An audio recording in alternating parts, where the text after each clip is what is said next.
Prime one, that's him. Scott, thought you thought, but I wasn't born yesterday. All I do is ball. You goofies underestimate. Heavyweight bag, step on your weight class. I done moved across states, blood I can't cap. Strap with it on my pivot, clocking digits. Rock hard and I ain't even in the kitchen. I'm on a mission to move soft, make a thing flip like a moonsault. Keep a switch for everybody through salt. Face froze, somebody check dude's pulse. Is you stepping or stepped on? Wake the game up, make them regret I was slept on. Bogey's world, welcome to a new dawn. Till I move up, I can never move on. Big bread got me bougie past the great poop on. I'm getting over while you busy fighting over croutons. Yeah, bogeyism, a true Bogart, gon' get it. All this water got me tripping. Hella fish scale, but I ain't fishing. See, I move with precision. When it comes to living, I'm the definition. If I stand for one thing, it's on business. Bogeyism, it just hit different. Yeah, it just hit different. You find my story is all non-fiction. I put my family for me and I gotta mention. I keep an air fan, tone mob a henchman. For you squares, option for opposition. And you ops that get popped trying to stop my ascension. Talking generational, you got my attention. Underworld motivational, you feel the sensation. Try and see how I look, get booked, I'll take it. I was just a crook, all it took was some patience. Now my phone out the hook, I got hella deals waiting. You ain't really made it unless you got somebody hating. Bogey's world, welcome to a new dawn. Till I move up, I can never move on. Big bread got me bougie past the gray poop on. Getting over while you busy fighting over croutons. Yeah, bogeyism, a true Bogart, gon' get it. All this water got me tripping. Hella fish scale, but I ain't fishing. See, I move with precision. When it comes to living, I'm the definition. If I stand for one thing, it's on business. Bogeyism, it just hit different. Yeah.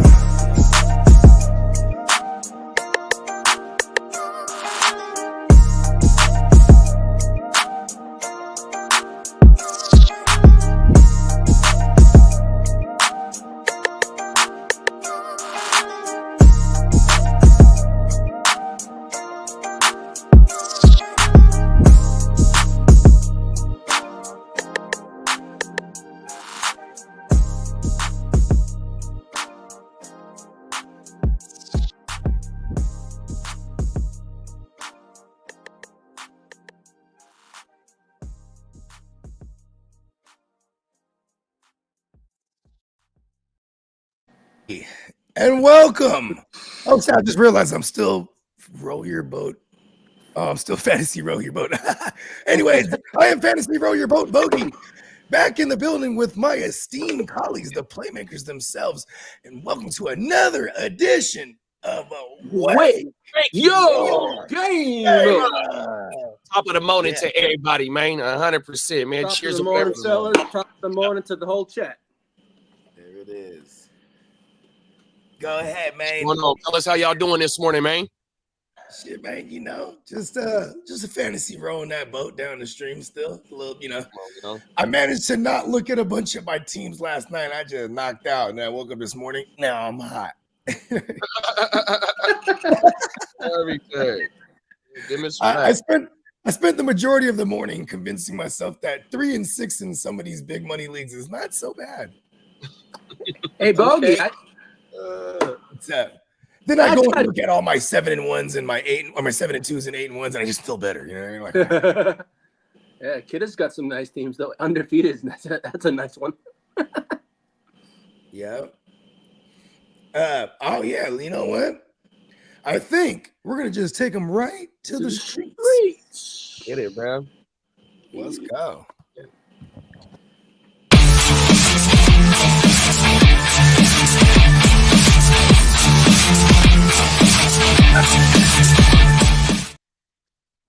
Good morning. Happy week 10, and happy election day. And don't forget to vote.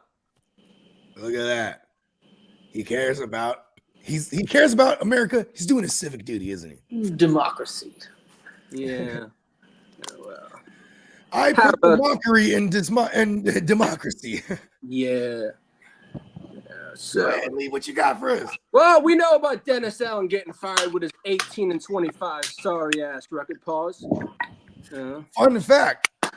Dennis Allen, the first head coach to get fired twice with the same starting QB on 2 different teams. And Darren Rizzi is going to be the interim head coach.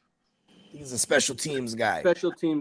Yeah. And also, the Raiders announced firings of quarterbacks coach Rich. What's his name? The offensive line coach, the offensive coordinator Luke Getsy got his ass fired. Pause. Yep. I mean, Luke Getsy. You know, it's funny because he sounds like he hasn't. He sounds like he would say his name like Bond. You know, hi, I'm Getsy, Lou Getsy. You know what I mean?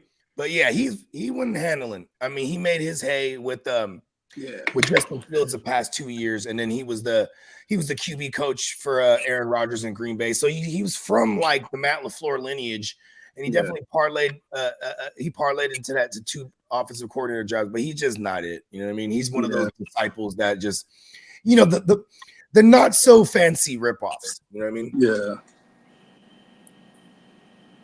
Yep. Well. Trades. That's what happens when you don't win. That's and it looks like Scott Turner is the candidate to take over the play calling duties.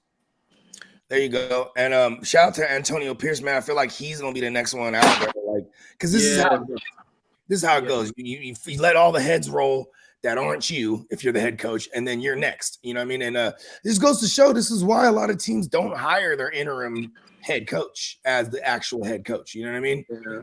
It was a cool story last year. He turned them around, but you know, just and defensively, they, you know, we thought they would be better, but you know, it's the same old Raiders. You know what I mean? Yeah.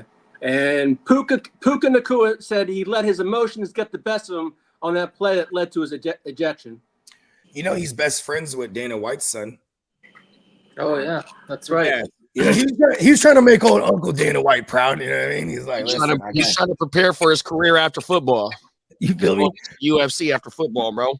He might have even just been trying to prepare for like one of his, like a celebrity boxing match with like Logan Paul or something. You know what I mean? Yeah. And Lamar gets Mike Tyson. Everybody gonna want to fight Logan. Lamar Jackson set a record by having his 4th perfect passing rating of the season. You know what's crazy? Baltimore looks like an unstoppable team when they're going like how they were going against the Broncos, right? But then there's some games like against the Raiders. The Raiders, where it's like, who the fuck is this team? You know what I mean? Like, it's kind of crazy. And I've said this for the last few weeks. I think Lamar's he's going to be a back-to-back MVP, but they're not going to make a solid run in the playoffs, man. They're just their defense, man. Shane Steichen came out and said Joe Flacco remains the starting quarterback. They're playing the Bills this week, so they need to put their best foot forward. Do you want me to get to the sorry news of the injuries? Nah, we can go. Before you get to the injuries, you know, just let us know so we can cue up the sad violin. Yes, I'll get to the sad violin news. Oh, there it is. Let's bring out the violins. Cue the violins. Cue the violins, please. Searching for him right now. Yeah, okay. Appreciate you. You're over there manufacturing a woo-wop, huh? No, I am. Yeah. Hell yeah, we got to put it together and then throw it in the air like the weather. Come on now. Come on. Well, yeah. Well, was Drake. Come on out with it. Pointer. Drake London got a hit pointer. Okay. Yeah, he should have a week 10 return. Now, Chris Olave got El Concusto again, and we're looking at a week 13 return. Damn. CeeDee Lamb, he's got a bum date, an AC joint sprain. We're looking at a 3-week absence.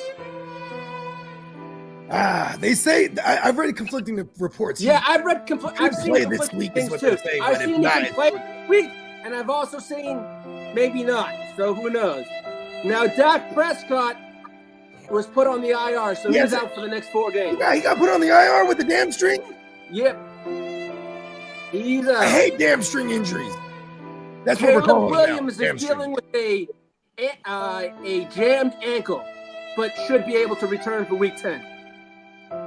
AJ Brown is dealing with a knee injury, and they're looking at a few week absence. Nah, man, that's wrong. Few I've days. seen I've seen conflicting missed- also. he I've missed- seen he can play this week too. Yeah, we're gonna go with that one. 'Cause We're going that with one's that the more one. likely one. Now Keon Coleman has a wrist/forearm injury, and his timeline is to be determined. Yeah, they're gonna give him an MRI today. Yeah, exactly. Now, Yeah, and Cooper's banged up over there, so this is a juicy matchup against the Colts. We need them motherfuckers, or if not, Now- no Shakir finally. the tight end Eric All Jr. from Cincinnati is done for the year. He tore his ACL. Yeah. That's all, Bears- folks. Bears right tackle Darnell Wright suffered MCL sprain. Now the Titans lost 2 players for the season.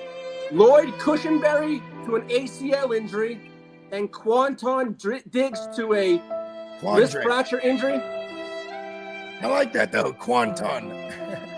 And the Cushionberry, that's like a weed strain. Cushionberry. Yeah. That is a weed strain. We gonna name that right now. And strain. Let me go ahead Now, and get with an eighth of that the cushion, trade- baby. And with today being the trade deadline, we have 3 confirmed trades already that have been done. We have the Broncos traded for Baron Browning to the Cardinals in exchange for a 6th-round pick. The Browns traded Zadarius Smith to the Lions. And the Bears are sending Khalil Herbert to the Bengals. That's all that's reported so far, but there's so much that's going to be happening in the next couple of hours and the rest of the day, I guess. I do like the Browning trade because they lost Garnett and whoever else they had at edge. So good for the Cardinals. I mean, I don't know if it's necessarily going to help them, but they're technically still in it. The Cardinals are in first place, aren't they? Yes, they are. Yeah. Technically, they're still in it. They're first place, you know. And then, yeah, technically. And then you have you have the Mingo trade. That kind of concerns me more so about CeeDee Lamb. Like, okay, we are, we're probably going to be without CD. So they go and trade for Mingo, who actually got some skill there. He was just with Bryce Young. They lost nothing. They moved back in a draft, more or less. To get Mingo. Because they got Mingo and like a 7th, and then they're giving a 5th or something like that. Look at Jerry Jones go. Yeah.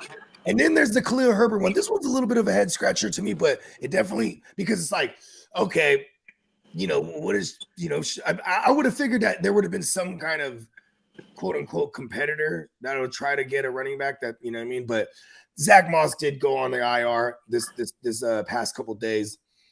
So I guess bringing in the Khalil Herbert, but I don't think that hurts our Chase Brown. I think that's more, he might get the 8 to 10 touches that Zach Moss was getting while they made the switch to a Chase Brown being their workhorse. Pretty much. Let's run through the chat real fast, y'all. We got Tino in the building. Team leader. Peacock in the building. We got King D in the building. LBC, stand up. Stand the fuck up, man. We in this bitch. Man, shout out to everybody. Top of the morning to you good brothers. You know what I mean? And that was our news straight from our ear to the streets. And if I have anything, I will break in and let y'all know. There you go. And good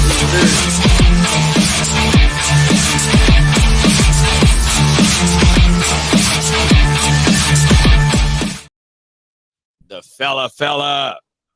Yeah, man, our ear to the streets, Lee. You know what I mean? He's doing his thing. All right. Tino got another sneaky. Tino said Golf is making a sneaky MVP run. Yeah, he is. You know what's crazy is I don't think I've ever heard anyone say Golf and MVP in the same sentence. I mean, I think that was the first. First time for everything. I think so. Mhm. I mean, he's been dealing. You know what I mean? It's gonna take playing the probably Texans. Lamar Jackson injury or just him having like a stretch of 5 weeks of just trash play. But at this moment, I think he's running away with it. Talking about Lamar? Yeah. Yeah, me too. I mean, especially, I mean, you get them, to win the division and then make a run at it in the playoffs, a deep run that'll fail ultimately, I believe, and then he'll be mad as fuck again on that honors night. He's always mad when he accepts that MVP because he's like, man, you know what I mean? Like, yeah, This ain't trying what to I get to the want. chipper. 100%. I need that ring. Trying to get merged in time. It's the Hall of Fame ring, right? Those motherfuckers love that when you're one of them players that just never got a ring. You know what I mean? You get in the Hall of Fame, you're like, yeah, look at this. You know what I mean? Charles Barkley. You know, Charles Barkley for real. Huh? Oh my mama. There might be an argument that he's already eligible. Like he's kind of like eligible to be like a first round ballot Hall of Famer right now. With the he's the best rushing quarterback of all time. He might not have the official stat yet, but by the end of this contract, he's going to crush all the quarterback rushing. He's been an All-Pro. He's been an All-Pro every year except for his rookie 2-time year. MVP. Yep, 2-time, about to be 3. Unanimous at one of those. Yeah, I mean this guy is a legit Hall of Famer, probably the best rushing quarterback the game's ever seen. He really is a special player. Yeah, like how people go, oh, there's the Mike Vick, right? Then there was the Newton. Top of the morning, Emil. Top of the morning, Emil. Canada, stand up. But yeah, Lamar Jackson is the one that they'll compare future players to, right? They're like, oh, he reminds me of Lamar. You know what I mean? Yeah. Yeah, Justin Fields, they were trying to compare him to Lamar. Like he was like a Lamar that can't throw. You know what I mean? But also, too, it's like it's not that they rely on Lamar's legs like that. His legs are a weapon. You know what I mean? Like Justin Fields, you have to rely on his legs. Early Josh Allen, they relied on his legs. You know what I mean? Early Kyler Murray, you know what I'm saying? They definitely relied on his legs. You know what I mean? Until they got themselves a decent run game, at least. You know what I mean? Yeah, Lamar has a different running style. He's like a really good running back out there. Like when he gets in open space, it's gonna be tough to bring him down because he's got the juice, he got the truck stick, and he's got the breakaway where DB might not even be able to keep pace with the fucking Lamar Jackson at full speed. I call him the Predator because he got the dreads coming out the thing, and then he's been rocking the fro this year. No, but I'm just saying my earlier nickname was the Predator because it was like you hit that invisibility cloak. You know what I mean? Just and it's just you don't know where it's crazy how elusive he is. His elusive rate, if anyone's into that type of shit, it's always at the top of the league. At the QB position, he's if he can just get it, put it together like the weather. You know what I mean? I think Derrick Henry is going to be a nice playoff addition. They're going to be able to run the ball with power and goal line carry is going to be this is something that this team has never had. A really, really solid RB1. J.K. Dobbins, Gus Edwards, they were good pieces, and they were always Mark Ingram. They're all, if they were healthy, they were nice pieces, but nothing like Derrick Henry. I think the Ravens have it. He has the king in his name. You know what I mean? Yeah. Also, the defense is weird. That's the weirdest thing is like Baltimore's always had like bad defense, and this is disgusting, gross. Like bad as in good. Bad as in. This is gross and disgusting. This year, it's a mess out there. Letting teams run up like 4 or 5 touchdown averages on you. It's like when they let Bo Nix run the Philly special on them, there was like enough. Because after that play, they pretty much shut them down. Yeah. They woke up after he got mossed. Yeah, he's like, what Like the a fuck lost are they doing? These tricking it. You know, John Harbaugh was across that field looking at Sean Payton, like shaking his head. Sean Payton's like, yeah, I told you I got something for you. That was it, though. Emil said, what does the Khalil Herbert trade mean for fantasy? Handcuff, 8 to 10 touches, like the Zach Moss role prior to that. And here's one thing that I love for our Chase Browns is that not only could Zach Moss not pass pro like that, neither can Khalil Herbert. So I don't think this really damages our Chase Brown shares because Chase Brown, you know, he was one of our early candidates for being a league winner because we knew we had to wait out the Zach Moss bullshit. You know what I mean? So I refuse to believe Khalil Herbert goes in there and wrecks shop for our Chase Browns. It's a very similar situation. Other than he's no longer the third man in the pecking order, he's the second man due to injury. But Chase Brown, what do you have? 27 carries and 5 targets.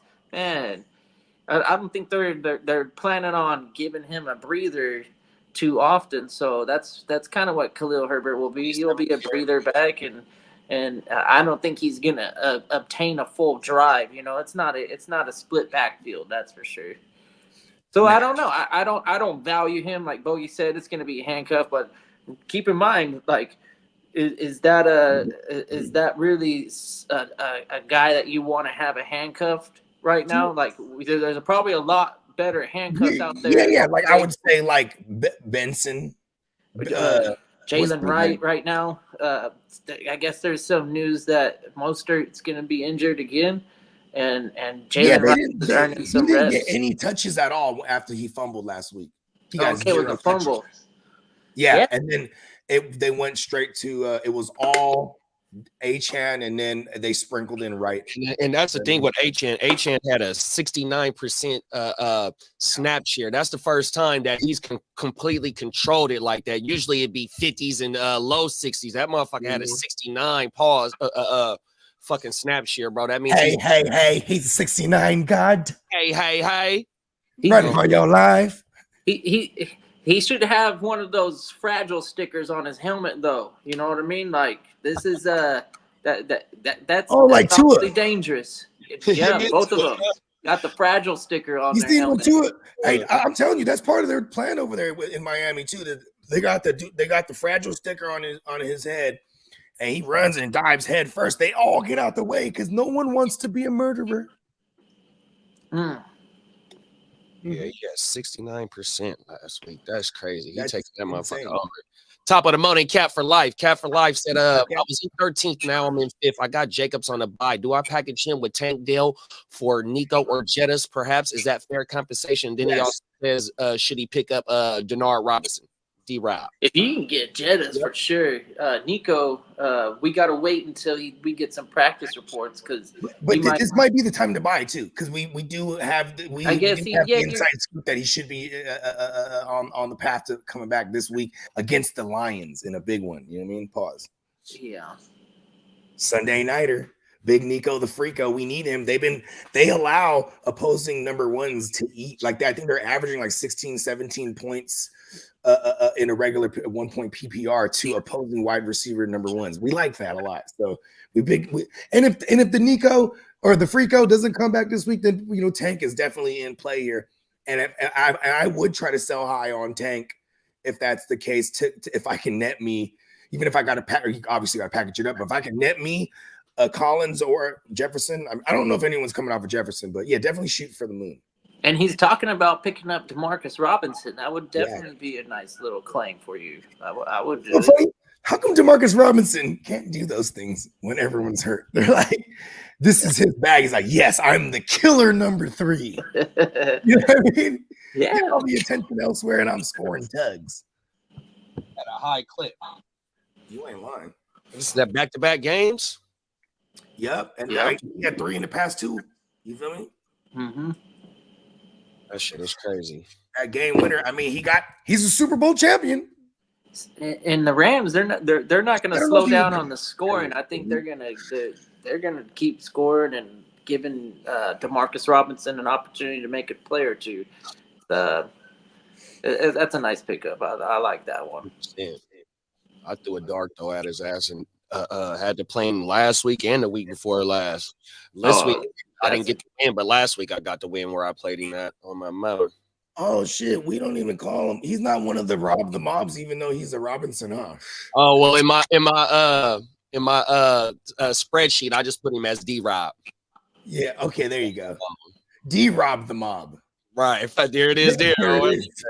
If I can type, make my typing a shorter some way, I'm gonna find It was a way. right there in front of us. D Oh, Rob the no. Mob. Look at him. He's robbing the mob for sure. Cap says, "How I have Tober. What's your thoughts on that, especially with the CD news?" I'm staying away from all the Cowboys plays except the for team. Rico. I'm gonna go with that. It's probably old Ferguson. That's gonna be Ferguson might be it might be a little Cade Otton-esque. You feel me? Like, okay, now the tight end's the number one soaking up of the targets. You feel me? I kind of feel that way, like how we didn't have no Mike Evans or Godwin, and then Otton's the guy. I think Ferguson is going to be like, somewhere along that lines as far as target market share. We might get a 30% target market share to a goddamn Ferguson. And as far as Tolbert goes, he's going to play that Tolbert role, the kind of makeshift slot guy who's the number 2 look as far as the receivers go. And sneakily, Jalen Brooks, you know what I mean, might be the he's going to play the de facto CeeDee Lamb replacement. Is that any good? Probably not. But he definitely has a rapport with Cooper Rush, I'm assuming, because they come from the team 2s together. Also, one thing about Cooper Rush, what was it? I was looking at it. 5 starts in 2022. He averaged about 26 pass attempts a game. CeeDee Lamb was getting his 9 to 12 targets a game, so pretty much half the pass attempts were going to his number 1 target. Also, he had a 58% completion rating in those 5 games. Not that great. What is league average? Usually about 64. So he was a little bit under league average. I might be mistaken, but I think he had a couple starts last year and they were horrendous. It got to the point where they cut his ass, I think. It wasn't last year. It wasn't last year. It was in 2022. He went 5-1. Yep, there it is. I think he went 4-1. It was something like that. Yeah. On everything. Parico, top of the morning. Hey, Parico. Carl said it's funny all of Lee's news is already reported on Get Up. Hey, we just a little late. Hey, we supposed to be super late every day. And for the record, I can vouch for Lee. He usually sends his script the night before. Then he sends it like 12 more times. Yeah, he don't be playing. He be on his shit. Yeah, he'll send the same thing like a dozen times with one more extra piece. And I say, you can just add the extra piece. You don't have to send the whole. Hey, but I actually did ready for tomorrow today. 100%. All the news for tomorrow's show and the next that motherfucker gonna have it already ready before the day before. Yeah. And for the record, Get Up actually fired Lee about 2 years ago. So Get Up, we got him now. Every day. Real talk. Parico said got offered BTJR and I trade Pollard. I have Henry, Chase, Pollard, Rico, and Brooks, and my wide receivers are Neighbors, Evans, and Waddle. So he got offered BTJR, and I think he has to put Pollard in the mix. Yep. Yeah, you gotta upgrade your receivers. I'm doing it. Yeah. They already talking about they giving Tony Pasta way too much work. So just move Tony Pasta and package it up. Let's go ahead and get BTJR. We got Jason Goldman in the building. Top of the morning, Jay. He said he got gold in his name. What's Hannon? Come on now. Kenneth Walker or Devon A-Chain for the rest of the season. A-Chan's the higher upside, and then your traditional floor workload running back is definitely Ken Walker, and he does get targets there. So, but yeah, I'm reluctantly I gotta go A-Chan the rest of the way just because he got Tua, and if we're getting the 69% of that backfield, you just kind of play him and hope he doesn't die because he's a little fucker. That's the only thing we worry about A-Chan. That's what it is. That's exactly what it is with him. That's really all we worry about him. He's definitely he can have a defender fall on him and then obliterate him. And and you can't hold the injury bug against Achane in this without holding it against station Ken Walker because either, though. Walker's been hurt for a good stint too this season. So yeah, I guess I would go with the upside. Man, I would like to Oh have no, both he of them. has though. Walker in his name. So he got a walker. He walks with a walker. Yeah, but he's not on the field. He just... Fucking A. My bad, kid. Go ahead. Oh no, I would just see if I can have them both. You know. Yeah, I think he's just trying to decide who to sell on. He might be. You know what I mean? Like, hey, who y'all like the rest of the way? Because I'm about to flip and dip on one of these motherfuckers. You know what I mean? And if that was the case too, I'm flipping the Walker because he's on the bye week. You know, because the Dolphins already had their bye week. You can just throw him in there the rest of the way. Maybe even try to go swoop up on the Jalen Wright and just secure that situation. You know what I mean? Yeah. Right here. We're gonna get to the waivers here in a few, but that's kind of spoiler alert when it comes to running backs this week. Is just kind of like securing some of these high end handcuffs that could actually be useful in the stretch run if the starter in front of him goes down. You know what I mean? Yeah, we got a handful of them out there still. Mm-hmm. A handful of handcuffs. Handful of handcuffs. Samson. Samson. That's why I fuck with you, kiddo. I swear to God. And then Miami's last 3 games is Houston versus SF and at Cleveland. And then we got where's Seattle at? And if JOK and Jordan Hicks Minnesota and Chicago. So Seattle has a little bit friendlier playoff matchup for the running backs than what Miami does. And they're gonna have to run the ball. Like that's they're still in that playoff conversation. So you want to wear down the defense. You want to run the ball early, run the ball often, and then allow those receivers to take advantage of a tired secondary and a tired. I don't expect DK out much longer, right? Yeah, we're expecting him to come back after this bye week that they got the week 10. Yeah, Seattle is going to be nasty once they get DK back and they got JSN at full strength and Tyler Lockett. They figured out throw the ball to JSN more than like 8 yards. You know what I mean? Yeah, he's a good route runner. That was his. Bro. That was his. He had 70 yards, an additional 70 yards that were called back because of flags. Like he had like almost 300 air yards this past game. That's insane, bro. That is insane. It was like 270 or something like that. But mind you, 70. How many was recognized of those air yards? What did JSN do this past week? 180 yards. 180. He almost had. And he had an additional 70 that were called back on flags. 25.7 per catch. As opposed to his 6 yards or 8 yards a catch prior to that. Big bro Tino said the 22 Dallas defense carried Cooper Rush. Maybe they turn Mingo into a DB, then he'll like the trade. We're like, okay, Mingo, you just do receiver in reverse. Facts. You see that? We got Benjamin in the building. Top of the morning, Benjamin. He said, I need a late tight end. I need a tight end to replace Brock Bowers this week. Would you recommend Goddard, Taysom Hill?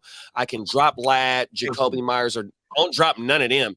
This must be a 10. Is this a 10-team league, bro? Because you don't want to drop none of them. I'm okay dropping Jacoby Myers. My baloney has the first name, especially if it's going to be the Ritter. Man, Jacoby killed last week. This back-to-back weeks, too, that Jacoby popped up. Is it John Ritter, son? Desmond? Who's playing Sunday night, Monday night? Maybe you don't even need a tight end. Fuck it. Who's playing Sunday night, Monday night? We got Schultz Laporta Sunday night. And then on Monday, who is playing this Monday? Let's see. Miami and Los Angeles. Oh, okay. So you can fire up maybe Jonnu and Colby, the Jonnu Smith, and Kobe Parkinson. Oh shit! Hey, listen, man, it's gonna sound crazy. Keep your guys, and then maybe drop one of them on Monday night for me if you need them. I would try to get Taysom Hill. He had like 4 or 5 targets last week. He had 2 rushing touchdowns the last time they played Atlanta. Shout out to our man Spencer Guru. He always he always points out that motherfucker Taysom always kills Atlanta for some reason. So kind of like that. Yeah, that's some insider information right there. I wouldn't have been on the Taysom or anybody on the Saints squad. They're Not all banged up right now too. It's actually, and in as much as anyone wanted to make it Juwanna Man Johnson, and then it was actually more Foster Moreau, if that. And then now he got one catch, and it was a touchdown. It was a touchdown, right? So Yeah. I'm just trying to say that because Juwanna Man Johnson's the guy who plays most of the snaps and runs the routes. It ain't him though. He ain't handling. Now there's no Chris Olave. It looks like, obviously. Even Cedric, hey, Mr. Wilson, he's banked up. You know what I mean? Don't know if he's gonna play. So I kind of do like the Taysom play a lot here. By default. Is it worth Dropping. dropping one of those guys for? Like banking, or do we think we're gonna get 2 touchdowns and a couple, big plays or whatever? So my argument, I treat the tight end like a kicker. So this is my argument. It's like the tight end is like a kicker right now because they're all trash except for like a handful of them. And if you go into Monday night leading, then you don't need to drop any of these guys. But if you're losing and you're within you're competing for the win, then you can go ahead and drop. That's something that like Jonnu's just floating around there. Yeah, Jonnu Smith. And then also the Rams are scoring points and Miami's allowing points, so that might be a high scoring affair. Yeah, and here's the another tight ends might give you like a touchdown on both sides. Tight ends eat like crazy on the Rams. I think it was JD last Sunday. He pointed out they're like the 3rd worst or something like that. So we definitely like the idea of Jonnu, but man. Because this is a 1 week play. We're not replacing. Yeah, now go with Taysom. If it's a 1 week play, give me Taysom. And Jonnu is 62% owned in sleeper. I'm trying to find the numbers on Yahoo right now, so Jonnu might not be out there for him 100%. Yeah, and I'm going Taysom. Like, and if I gotta drop somebody, I'm assuming this is a 10-team league. I'll drop Myers. I'll drop any one of them motherfuckers just because I don't want to lose. Put him on in Bakes. What's up, Bakes? Yeah, that's how I feel because Mooney, Myers, and the Lod. I'm not comfortable dropping them right now. And then you might even be Myers. It would be Myers. Might even be able to package one of them or 2 of them and move up somewhere or trade up to a higher position at a different position if that makes sense. You know what? If I was to, I'll just try to move fucking Jacoby, right? Somebody might have a second tight end there somewhere. You know what I mean? Jacoby. Would you trade for Otton and give up the best receiver in that? I would trade away Myers, McConkey, and I would trade away Myers and Bowers if I could to bring back an Otton. I would see if I could do that. Oh, there you go.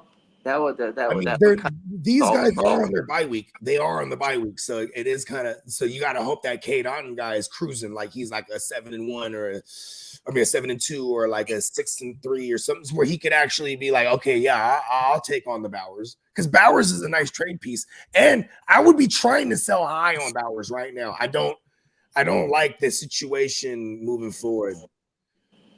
The Riddler. Yeah, and it, although it is going to be Scott Turner, the Riddler and the Diddler. Yeah, I don't fuck with the Riddler. I mean, even if you have a combination of the two, and we're looking at like the Ginsu Diddler, you know what I mean? Like, yeah, I need it to be the Ginsu. Top of the morning, Cam.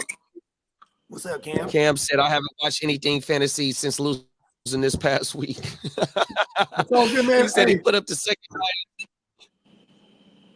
He said he put up the second most points in the league last week and still lost. It's taking career weeks, big bro. That's the fantasy guards are cruel. That's why I'm fantasy row your boat bogey this morning, because that right there, WROE, it stands for the wide range of emotions, and we all live on fantasy row. And it's glad to meet other Fantasy Row civilians, right? Hey, man. Hey, what's up, neighbor? Come on. Welcome to the block. Welcome to the block. Carl said, if someone's dumb enough to give you Nico or Jettis for Josh Jacobs and Dale, take it, run fast as you can, like Kendall Jenner running towards a black basketball player. Oh, shit. Yeah. Well, she is a tall glass of milk. Yeah, she is. I think she's the model one, isn't she? Yeah. She's the one that she's probably like, what is she, like 5'11" or something? She gotta be. No Good idea. morning, my brothers. We got Mr. Bakes in the motherfucking building. Pooper rush. We got a pooper rush. Pooper rush. You got diarrhea. Damn. That's like a commercial right there. That's like a Pepto Bismol commercial. It's just, pooper rush. Pepto Bismol. You know, saying why we don't get JSN, man, that would have been a hell of a move over there to have him with JSN is motherfucking expensive. You can why would you want to do that to JSN? Send him over there to die? You're gonna have to give up like, oh man. I think he was talking about during the draft. They should have drafted him. Oh, okay, yeah. That Trading for JSN is probably not even like they're gonna hang up the phone immediately. You start trying to ask for that. That's a squad trying to win. No way. Peacock said I played Taysom last week and it worked out and it worked okay. Oh my mama. All I want for my birthday is Juan Soto and SF. Oh, everything. Y'all gonna have to give that motherfucker 500 million, big bro. Yeah, because he already like 3-4 years ago, before he was on the Padres. Washington. He was offered $450 million, and he said no. And he got a World Series ring already too. With the Nationals. Yep. Oh, that's he was right. a young boy when he won it with the Nationals. Yeah, didn't they go back to back? But they won one. He's not good at defense, but we don't pay him for his defense. It's and at least he's a good hitter. He's a damn good hitter, but $500 million is a lot of money. You know how many pitchers you can have for $500 million? Man, you probably got to change your phone number when you get $500 million, right? Because then if Bogey knew you somehow, that, hey man, what's up, bro? How you doing, bro? Congrats. All I need is let me hold something. Right. Pause. Oh, he ain't no Barry Bonds. I'll tell you that. He ain't no Barry Bonds. He's a good hitter, but he ain't that. I feel like Barry Bonds would have lent us all some money though. Barry Bonds probably would have had it on him. How much you need? Okay. You know, he's not like Soto. Soto grew up like dirt poor in the Dominican Republic. He grew up in like a makeshift shack. we got Barry Bonds growing up in a professional athlete's genealogy. Willie Mays' godson. Willie Mays, goddamn, his dad. I never knew that. Yeah, Willie Mays was. He became, and then he eventually was a Giants legend as well as him. My mama, Willie was there when he hit the 700. I took a picture by that Willie. Pause. That's not right.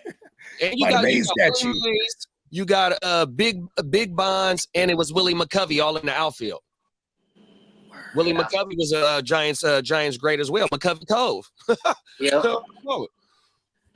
You know where I do see he might be a Met. The Mets have like the wealthiest owner in all of sports, pretty much. Yeah, he the one that's selling more over Steve there. Cohen. Yeah, Steve Cohen. For the A's, is you working for the Mets? he might just walk. He might walk across the bridge and play for the other team. Place your bets. The odds are against me. It's Russian roulette. I got the mob niggas with me. Come on now. Cat for Life said, okay, the guy hit me back. He wants to do St. Brown for Dale and Jacobs. Do I do it? Never. Did Detroit have a buy yet? And he also says, Detroit did tell him to go in Madison. So should he be greedy or should he smash it right now? Pause. Nah, man. If the motherfucker's trying to give him Jettis in a vacuum, I'll go from from St. Brown to Jettis. I would do that. But I'm still trying to figure out how we could just have St. Brown with the Jettis and you know what I mean? Like, what? Here's a signature move right here. You leave that trade offer up and you go on the side and create another one. You know what I mean? And you say, because keep that one in the tuck. It is unfortunate how the efficiency has been so good in Detroit that they're barely throwing the ball. That's hurting St. Brown. You're gonna have to give up 4 starters, somebody that fantasy starters, somebody that's gonna play in your lineup, 4 of them to get 2 of them.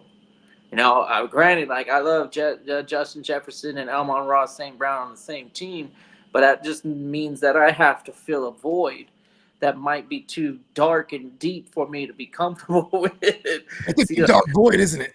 It would be because you ain't gonna give up scrubs. They're gonna be like 4 hitters that you want to start every week. Yeah, that guy who has Jefferson isn't. I don't think his record is hurting right now. You know what I mean? Like, you might need to go shop for another big fish on one of the teams that are like struggling right now, trying to fend off mathematical elimination. That's probably the one who will talk to you.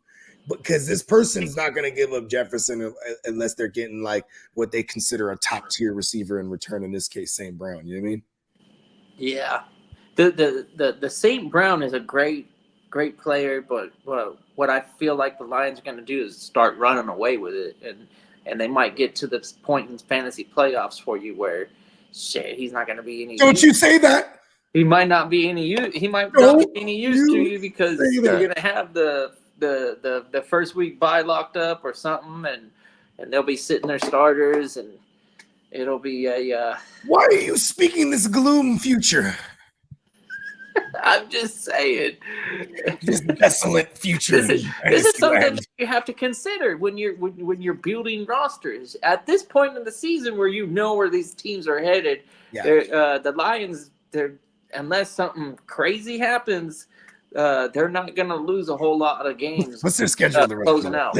Let's look at the Lions' schedule because it doesn't matter who they're playing. Like that running game is so good, and then you got the Jameson Williams is coming back.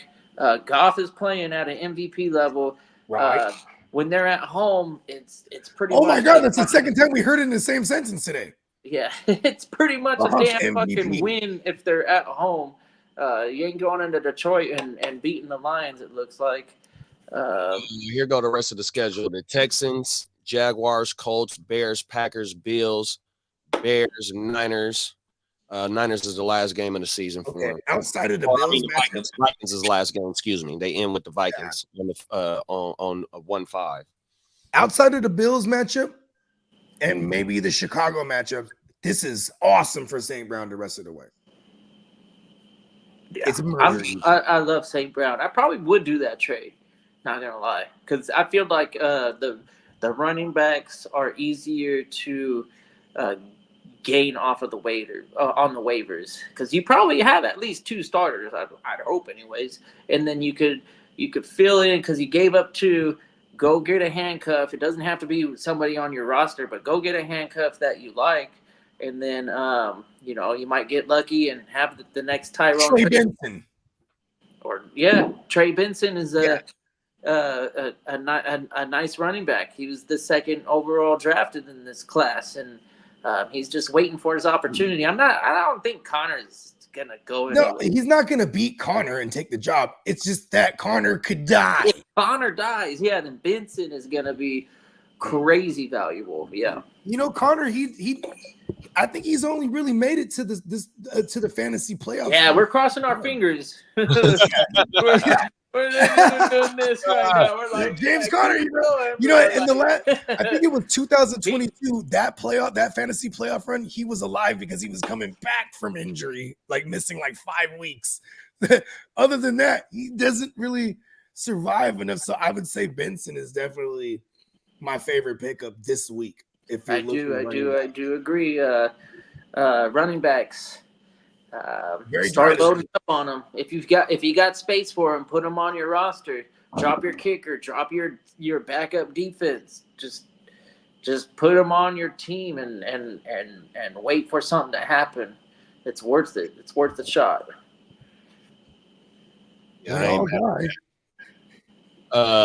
Cam says, should I be firing up Purdy? No doubt with CMC back. 100%. Plus, this Buccaneers secondary. Listen, it's gonna sound crazy. All right, everybody, bear with me. That Buccaneers secondary made Patrick Mahomes look good. So did we get bad. news He's on been so bad for injury? fantasy. So I went to bed after the third quarter, and I know they came back and they won that game. It was an overtime thriller. So what happened to Mahomes? Did he look a little bit beat up, or was that just something like he tweaked it real quick and Off. Yeah, you know, we hate him. the I was the ankle? only one on the panel that was celebrating that he might have died. I was like, yeah, fuck him. Everyone was playing PC. They're like, well, hopefully it's not anything serious. We don't want to see that. We don't wish this on him. I do. Fuck him. Fuck him. No, he died or what? No, He- he came back. He came back Oh, the very next. He came back the very next play. He was Yeah. all right. You know what I mean? Okay. Yeah, he looked a little gimpy, but you know he's all right. What I saw was the that's ankle good. did one of these, like real quick, like, and then like the whole might have hit like a nerve or something. And Man's game. I remember it was a Thursday nighter against the Broncos years ago. I think we're talking maybe 2019 when they knocked this whole shit out of his knee. Remember that? Boom, and they're like, oh my God, he's fucking done. His whole shit just came, and they're like, oh, it's just a dislocated kneecap. And they said the first thing they did was pop it right back in. That's what he did. yeah, Oh, He did it. And then they did all the MRIs, and they're like, oh, there's no ligament or structural damage. So he's fine. He'll be back in 4 weeks. And he came back, went on to win the Super Bowl.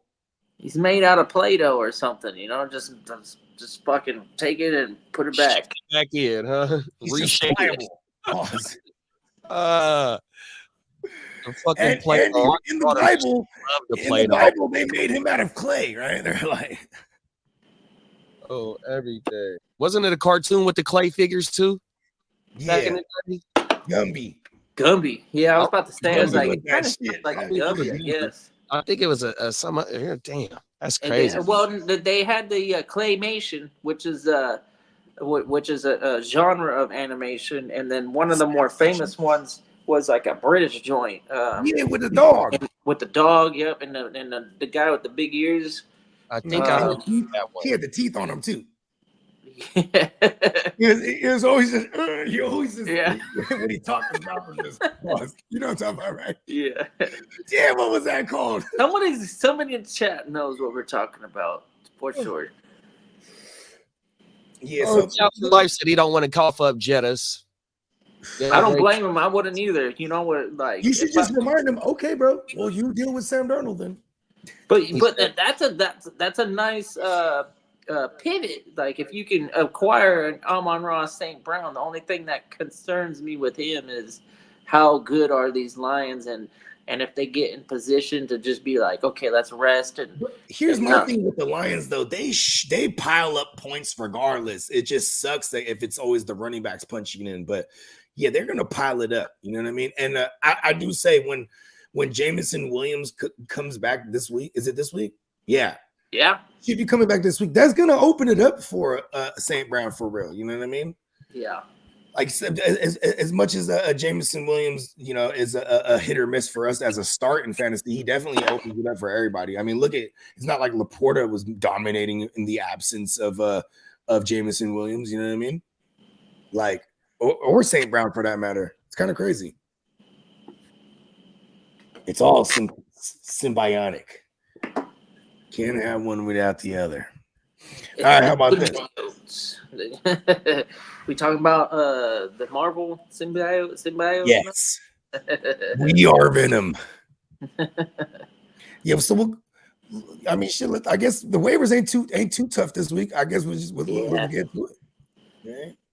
Yeah, focusing on some of the handcuff running backs. It's getting late in the season, and some of these running backs might be getting tired, and we need some fresh blood and some new energy, and you might get some action out of the handcuffs now.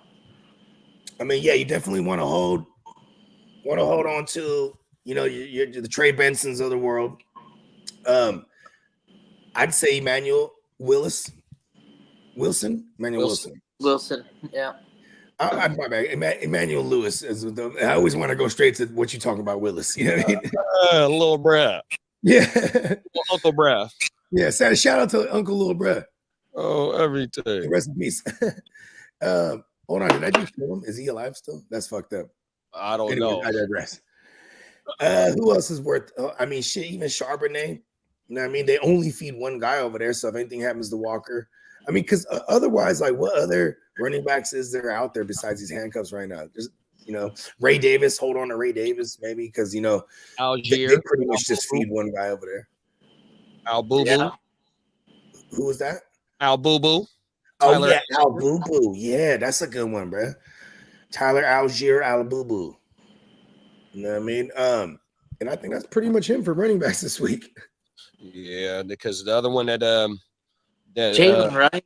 I would there you take. go. Yeah, throw Jalen Wright in the mix. Yep. Yeah, because they definitely run. They're a run first team down there in the red zone for real, though. You know what I mean? Do you think that when CMC come back, do you think that the other two running backs still have some type of maybe not super fantasy value, but just in the game that they do get some reps to go ahead and try and keep McCaffrey? I think if they tell us that there's no Jordan Mason this week, and then it'll just be CMC and Garindo, maybe Garindo fringe flex, because it's going to be harder to run in the teeth. You're going to need some guy with a speed to go on the outside, and obviously CMC is a do-it-all back. So I feel like it's only if they're only start worthy if we think we're smashing, bro. Yeah, I think Shanahan has a if we're bringing back CMC, it's all CMC, like his brother or son or something, where it's like it's the coach's kid.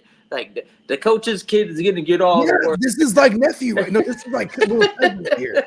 There's pictures of Shanahan holding Christian McCaffrey as a baby. Yeah. You know what I mean? Like Shanahan's a teenager and shit. Motherfucker is getting all the work. It was nice having Jordan Mason in the beginning of the season, and I was happy that I took the chance and I drafted him and I was able to play him for as long as I did. But knowing how that system works, and when CMC comes back, it didn't matter if Jordan Mason was putting up the best numbers in the league. He would have to cede all the work back to CMC because he's just a different type of dude. Like, I mean, there's a consensus out there as far as Niners. He's a better Kamara, and Kamara is the number one fantasy asset in the game right now. Honestly, that's kind of. He had 35 touches last week. That is crazy. I was like, oh, they're really trying to trade him. I'll trade him. Keep feeding him, man, because I'm reaping all the benefits of actually going out of my way to get Kamara this touches. This 6 receptions. That's crazy. Cap for Life said 3/4 of my roster have buys. Darnold, Jacobs, A-Chain, Dobbins, Dale, Smith, McBride as my starts. So he trying to. We're feeling pretty good. We're feeling pretty good there. And didn't he say that? You got Darnold against the Jags, right? Love that, right?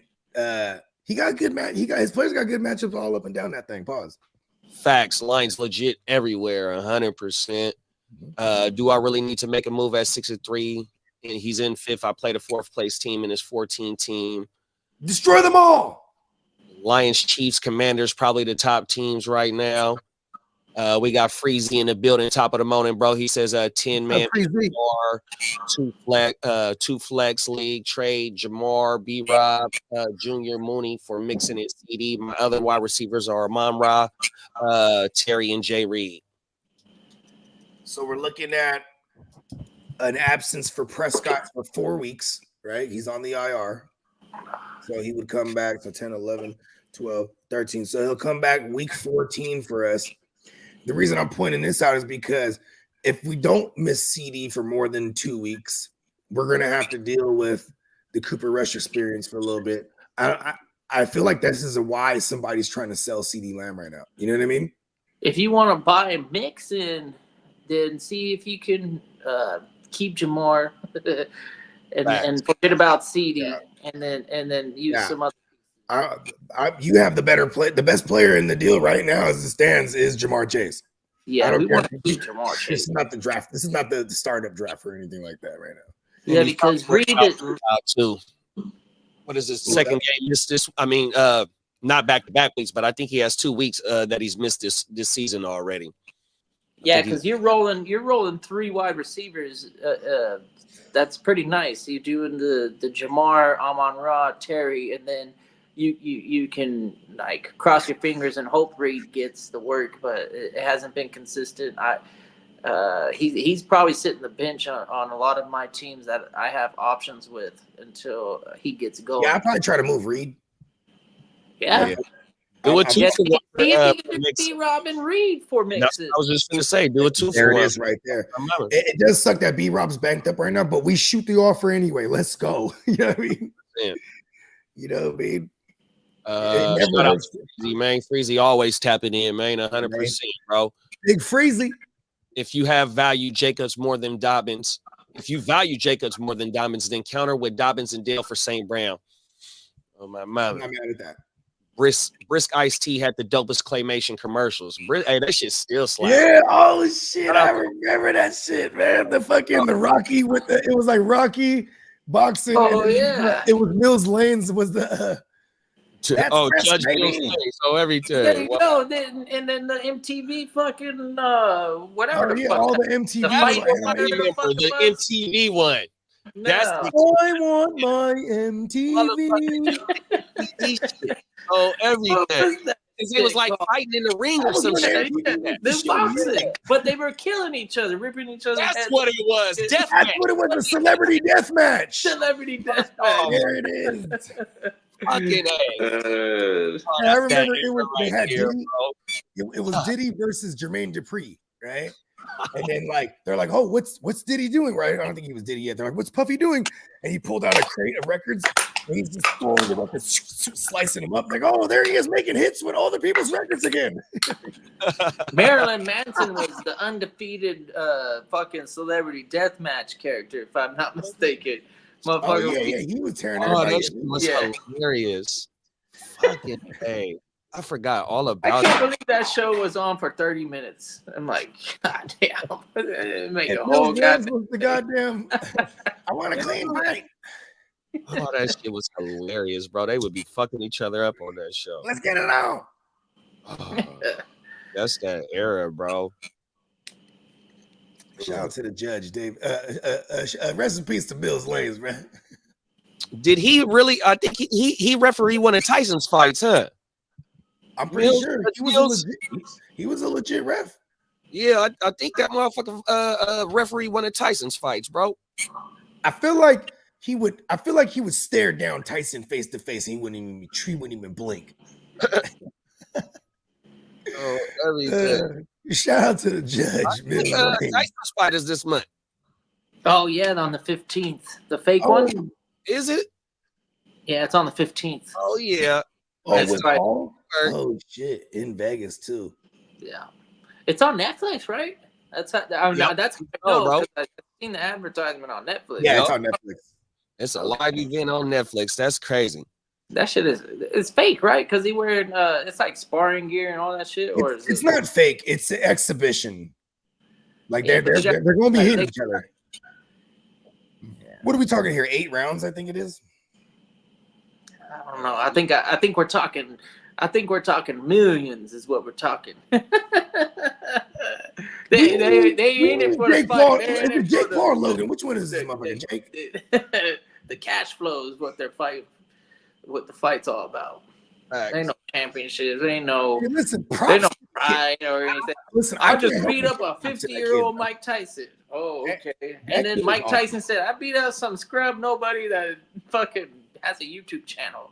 Like, what is going on here? I'm just saying, though, bro. Bro can box. I know it's Tyson. I'm just saying, bro. Oh, Bro's like, yeah, for he's sure. been training I love for the- years and years and years. But, yeah. Mike Tyson better knock his block off. I don't give a fuck. I've seen him knock yeah. a horse out. Most people are probably rooting for the I don't Tyson. know. If you're a betting man, put the money on Paul. If you're a betting man. Because because everybody and their mama's gonna put their buddy on Tyson, bro. I don't know, man. It's definitely a show. It feels as real as WWE, to me. Yeah, I can't wait to watch that shit, bro. I'm definitely be Still too. watch Shit, is that on a Yeah, I'm Friday? gonna watch that shit, It's bro. on a Friday night, yeah. Yep. Cool. That shit gonna be We're lit. we're doing a stream. Fuck it. Oh my mama. Yeah, we're gonna do it. I'm gonna be It's throwing on a party that. at my house that day, so I'm gonna be back and forth. There you go. It's wifey birthday, her birthday the 15th. Oh, that's what's happening. Yeah. Happy early birthday. Good looking. Scorpios are the shit, man. Shout out to all the Scorpios. My daughter's birthday is coming up too. This Friday. Oh wow, happy birthday. Oh, this Saturday. Yeah, when's the night? Yeah, this Saturday. Okay. It's finna go down. We got her a car. Let's go. Yeah, that was months ago, but it still counts. Let's go. You know what I mean? Mama. Yeah. You know what I mean? You got wheels now, baby. Take your old man to the liquor store. Yeah, right. Come on, You know what I mean? I need Like, a ride. yeah, my girl be having her drive her everywhere now. I'm like, great, I'm at the house with the kids again. She's like, well, see, because that's the thing is like we're not letting her drive with none of the kids in the car. You know what I mean? It's just like with us. You know what I mean? That's a rule, right? I think that's a rule. You can't drive with nobody under 18 or whatever. They can take them We to are law-abiding citizens here. my daughter got you can get the permission because my daughter used to take when she had her license, she was taking her brothers to school, drop them off at school, everything. They're all grown up now, aren't they, JD? Oh, my babies. Cap crazy. said, do I play McMillan or Tolbert in the flicks or go after Robinson or dude from Tennessee? I think he talking about Nick Westbrook. It's kind of crazy. Nick Westbrook IKEA is what I call him. IKEA. Shitty furniture, by the way. But anyways, he has 4 weeks straight with a touchdown. What the fuck? Aikine? Wow. Yeah, look it up. Wow. Right? See, Somebody, he's not I on, know this because somebody done beat me this week, starting that son bitch against me. Get the fuck out of here. Yeah, beat me by like 3 points. So that Yeah. Westbrook Akina play did it for him. He had a Christian Kirk, and that was his replacement. This son of a bitch. I like DeMarcus Robinson, maybe. Yeah, but see, here's the thing. Macmillan, he didn't play last week. If he goes this week, it's a lovely matchup. Yeah, Shepard showed up. Had a couple good good plays. It's a lovely matchup against our Niners. I just want to say that. I'm not really. I know that somebody's got to step up and be the next CeeDee Lamb, but maybe not. Like maybe Dallas just fucking ends up being the worst damn team in the NFL. Tolbert's gonna play Tolbert. Tolbert doesn't MVP. jump into. Here's my thing. Tolbert don't jump into de facto number one option. No. He stays doing the Tolbert role. You know what I mean? Yeah. In a vacuum, it'd be Macmillan for me because at least he has Baker throwing him the ball. Yeah, I didn't even realize that he wasn't playing last night. But that is a nice, intriguing addition. Against my Niners at home, and then Buccaneers are at home. I'm just saying at least that's a morning game, so you'll be able to pivot. You know what I mean?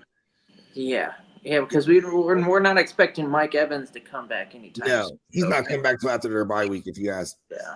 I'm a doctor. That's week 14, so that means for the playoffs. Be right back. You might get your Mike Evans for the playoffs, so that'd be a nice little boost to your playoff squad. Don't drop them. Bake said. Then afterwards, when Paul bitch is about to no knockouts in the contract, Mike is like, shoot me, shoot me, Shoot. shoot me, Shoot me. shoot me. Shoot me.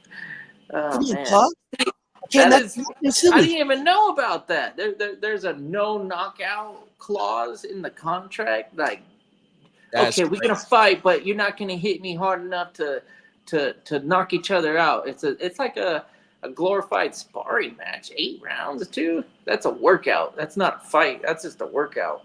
And there's videos of Mike Tyson hand speed, him working out and shit, and his hand speed don't look like it went nowhere. He on that motherfucking the speed bag, man, tearing that motherfucker up. I'm like, oh my goodness, I don't know if this boy know what he's in for right now. The speed bag is a skilled workout. You don't necessarily have to try hard to hit the bag fast. It is more of like a rhythm and timing, and the more practice you get on it, the better you will be on it. In fact, I watched some like 70, 80-year-old dude whoop up the fucking speed bag. Tearing it up. Yeah, like he's an old-time boxer. You know, he had his fucking fair share of fights, and he could still get on the speed bag and fucking just like and just get it going to the point where you don't even, like you said, like it's just a blur. Yeah, for real, bro. They make it look so easy, like they're not even trying, but there's a lot of technique to it. Facts. Yeah, I can't wait for that shit, bro. I'm gonna definitely be watching that shit. Yeah. Like I said, I think it's gonna be more equivalent to a WWE match than an actual boxing match. Like that, like Friday nights, there's always lots of good fights on Friday.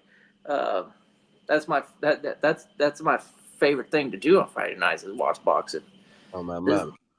But this does, I guess, have a little bit of intrigue to it. It's Tyson. When you're familiar with what Tyson was in his heyday, everybody pays the money to fucking watch the 15-second fight. Them is facts. 15. You're like, oh wait, 15 seconds. That's it. Like, you spend all this money, but people show up to watch it. They pitch in a little $5-10 for the pay-per-view. Yeah, we're talking Mike Tyson for sure.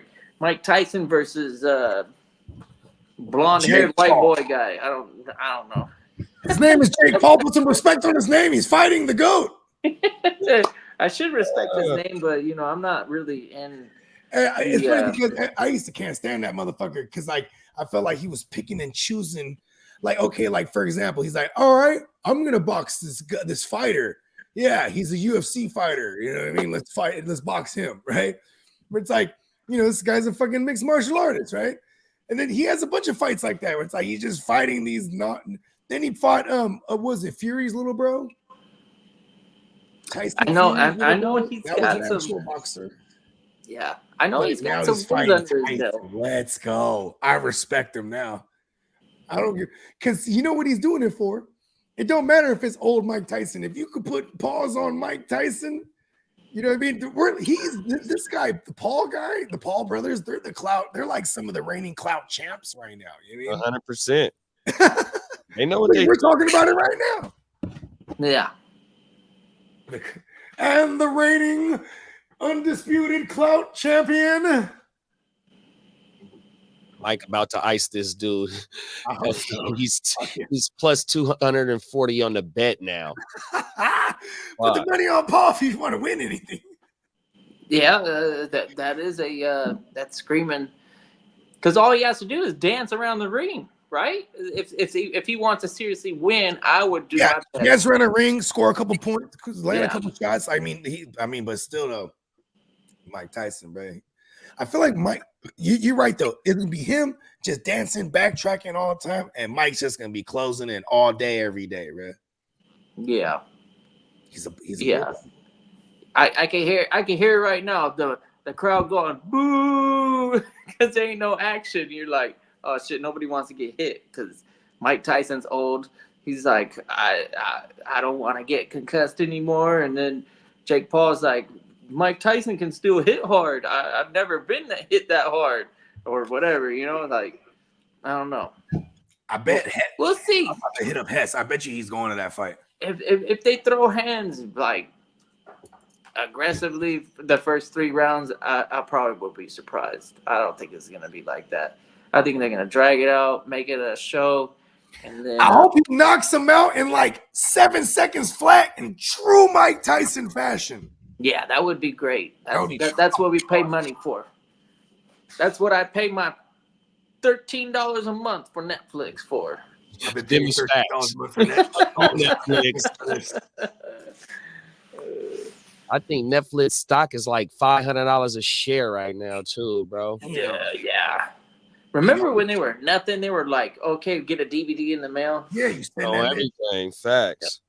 Yeah, bro. And then you know what's crazy is like Jake is the favorite. I heard the Netflix guy went up in that thing and said he went up into like the Blockbuster offices, right? Sat with the motherfuckers, was like, hey, this is the new wave right here. You know what I mean? You send out the woo wops, the DVD, and this is still it's a DVD era already, but cassette tapes are still a thing.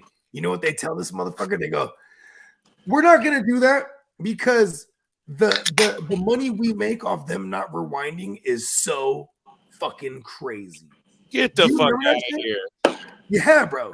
Because back in the days when you return your shit to Blockbuster, they would charge your account if you didn't rewind it. Everything. And they make so much money just doing that. They turned down the Netflix guy. And then a few years later, obviously, because it's like the early 2000s, a few years later, they are out of business. And then fucking Netflix fucking took off. In those days, it took like a week to download a movie on the internet. So having Netflix send you something like a day later. They had no idea what the future held. They're like, streaming, watch a movie right now? No way. On the internet? Are you kidding me? It takes me 5 minutes to get on the internet. That's so silly. And nobody even has the internet. Half the people don't even have a computer. They're like TVs with the internet. You're like, what the hell are you talking about, sir? Out of your mind. That wasn't a trip. That was a trip. One of the first times I came through, and my partner, they were always playing fantasy like years before I did. I came through, he had the whole command center stuff, you know what I mean? He watching this game on this computer, and then he got the split screen on the TV, and then I was like, yo, how are you watching the game on the computer? Like, that was what I was tripping off of. That shit's funny. Yeah, those are the good old days. I appreciate the fucking cell phone and all that stuff that we got in our hands, but there's something nostalgic about like being able to remember when none of that stuff was relevant. And you go to high school and you talk about the internet, and people would look at you, what the fuck you got the internet for? You're like, oh. Hey, listen, I remember when I was a young mustache, bro, I was in the field Mac. You feel me? We out there hollering and shit. And then I had the other homies there's on AOL. I'm like, what are you doing on AOL, bro? Well, I got this girlfriend on there. What? You fucking a computer? Like they used to like it was mind-boggler. Cause you know what I'm saying? I'm like, how you even know if she is her? Well, the AOL Instant Messenger was pretty cool, but I wasn't going out of my way because I had a cell phone in 12 when I was 12 years old, so that was 7th grade, 8th grade. I had a pager. I had the old X-Files. You pull out the antenna, it's all black. Yeah. You press the button, the and Motorola it shoots up the yellow light, and then you can see the buttons. And then it had depending on how many calculator screen that just showed the buttons that you were pressing. There's no texting involved or any of that stuff. It was strictly, hey, mom, come pick me up. I'm done at the mall or whatever. Motherfucker was balling. Yeah. It was free. I don't even think phones back then were like the thing, as long as you weren't racking up like a bunch of like. You are a couple years younger than me though, because like I got my first phone when I was a freshman and shit.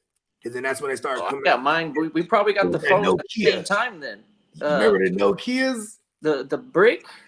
Yeah, come on. Yeah. Oh yeah, I had those. Like I said, I had the all black X-Files phone.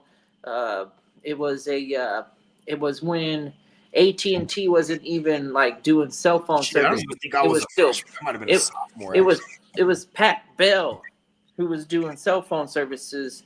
And then AT&T bought Pac Bell. Yep. And then they got the thing. Giant Stadium was Pac Bell for hella long too. And I think Singular got bought out by AT&T, and AT&T just wanted to be like the business thing, and they had Singular for the wireless, and then eventually AT&T said, you know what, we're gonna. That was the era of what do they call that? That was the era of the big mergers. Yeah, the mergers. Yeah, Sprint and smart MCI. business. Those were some savvy business moves to acquire all these companies that had different ideas. Yeah. I mean, that's why they had them. If you a motherfucker in the meetings, the power meetings, like, listen, this is what we got to do, right? We got to buy these motherfuckers right here. You know what I'm talking about? Yeah. Yeah, because look at when AT&T bought up Singular, they also eventually bought up some other shit, and then they started doing like home cable services and internet, and you know what I mean? Yeah. You had to evolve with the times. So shout out to Guru. He's in the chat. What's up? What's up, Goo? He's talking about I wonder what the Saints got for him, but Lattimore to the Commandos. I guess that doesn't really move awesome. That doesn't move the Commandos. Lattimore is a good player, but I don't know if they're going to be playing Mike Evans anytime. Lattimore is so 2018. Lattimore is really good against Mike Evans for whatever reason. All right, man. They fight all the time. That's like a guarantee. That's like the Logan Paul Mike Tyson matchup on the football field. Lattimore and Mike Evans. You think he would offer Mike Tyson like 20 mil to like take a dive? Yeah, absolutely. He would, $20 million, bro. Imagine how much he made off the Netflix deal, bro. You know what I mean? Netflix made a lot of money. I don't know what the boxers are making, but yeah, you're right. I didn't think that. Damn, Lattimore to the Commandos. I like starting all my receivers against the Commandos. A premium pick for an old ass cornerback that's past his prime. Huh. I mean, I love the alliterations. A premium pick for a corner that's past his prime. Look at that. Killed it. I mean, shit. Good for you guys, because you're not going nowhere. You don't need Marshawn Lattimore and premium pick. That's always a nice come up. That's what you're supposed to do when you're losing organization. Get the premium pick. Somebody look at Mike Evans' Instagram right now. He's probably like, yeah, he's celebrating for some reason.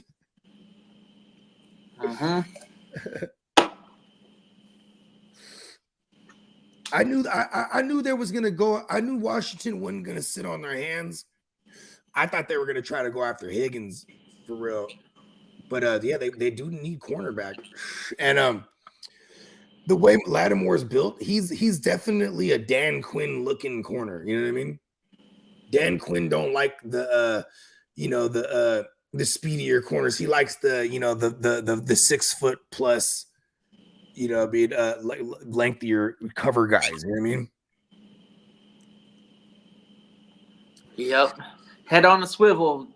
Got to get the cornerbacks that can actually okay, I can run with my guy, but I can also watch the quarterback and just, if you can be attached to his hit, then you're a really good cornerback. That I remember. I don't see that. Well, Surtain, I think Surtain is a motherfucking stud. They don't even throw it his way anymore because he runs with his wide receiver just like that. He's too good. He's on his hip. Doesn't matter what he does. He's looking at the quarterback and just following the hit. Cornerback is, for a defensive back, that's by far the hardest position. I couldn't hack it. I had to move to the center of the field and play strong safety, but strong safety was definitely more fun. Getting beat at cornerback was no fun. I guess that makes sense, but strong safety, you can at least be involved in a little bit more tackling. That was cool. Yeah, shout out to the cornerbacks. You guys are definitely some of the best athletes on the football field. Not gonna lie. Cornerbacks can do it all.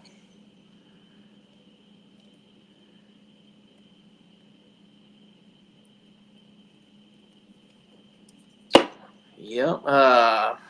Carl, Carl's going back into memory lane too with the cell phones back in the day. I mean, like, they were just nice little pieces to have. There was like emergency uses, there was business uses, the pagers. See, the pagers were around, but I didn't have a pager. I had a straight up cell phone. Didn't need to get paged and go hit the phone up. I had my own number. I still have that original number. I've had my number for more than 25 years. It's an OG badass number. I got a lot of zeros in my number.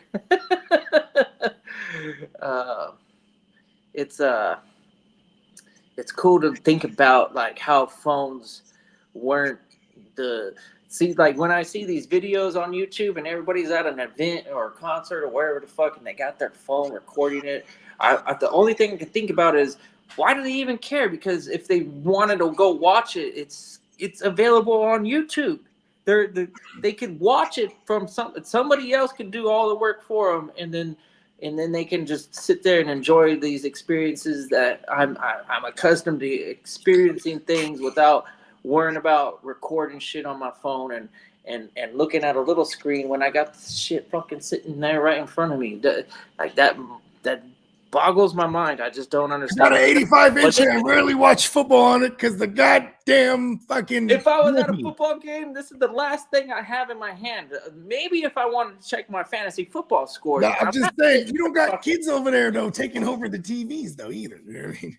Yeah. And I don't have social media. Like I have none of it. So that's also not influencing my decision to sit You're there a Gen Wealth Net support everything.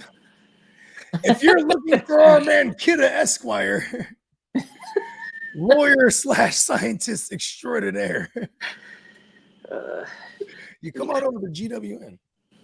The last thing that I was really social media that I was involved with was MySpace, but this was in the mid 2000s. MySpace was rocking hard. You could build up you probably seen. Shout out to Tom. Yes, Tom is everybody's first friend. He's everybody's friend. You got these websites that will build a website for you. They got the code, you embed it, and all of a sudden you got like your background image. You got it laid out perfectly. You got font colors. The problem was it was way ahead of its time because, like we were saying, there was no need to have an internet because it was slow and just like annoying as fuck. Because like you had to tie up your phone take line. like 5 minutes to load my MySpace page up. Yeah, I had all kind of MySpace bells and too. whistles in that motherfucker. Way ahead of its time. And that's why I didn't like Facebook because I was like, man, it's generic. You can't even do nothing to it. Man, It's just I a had white the page homie, with right? fucking like. I had the homie because we used to promote our music on there back in the days. MySpace, yeah. I had the homie. He's like, bro, we're getting hella hits, bro. I said, word. He's like, you didn't see it? I'm looking at my shit. I got hundreds of thousands of hits and shit. I'm tripping. Oh shit, motherfuckers is fucking with the music. And then my man goes, yeah, I got one of the View Blasters. I was like, why are you doing that, bro? He had me going though. He's like, I got a View Blaster, man. Fuck, the fuck. 100,000 Fake. Top of the morning to the all-in-one show. He said he needs some help on some trade scenarios. We got Spencer the Guru in the motherfucking building. 100%. And all in one. If you're still out there, go ahead and put it in the chat. You know, we love the trade breakdowns. Lex plant some trees. He's a regular around this motherfucker. He said, and God bless him. He's planting all the trees. come on now, send something this way if you can. He said Falcons D pause and a 2025 third for Monty. Is that a collusion trade? We're trying to veto it. The team is 1-6 trading away Monty. So see, this is why I would say it's bullshit, collusion shit. Is because, man, this 1-6 guy isn't bringing back anything that's finna help him, bro. You know what I mean? Like, if he was sending Monty and bringing back like multiple starting pieces, like I understand, you know what I mean? Because he's not mathematically limited yet. Or first, because you know, whatever. The third round pick in return. In these types of leagues, they only have. Oh, okay. I forgot. He's getting a pick. I no, guess this so. is a keeper league. Never mind.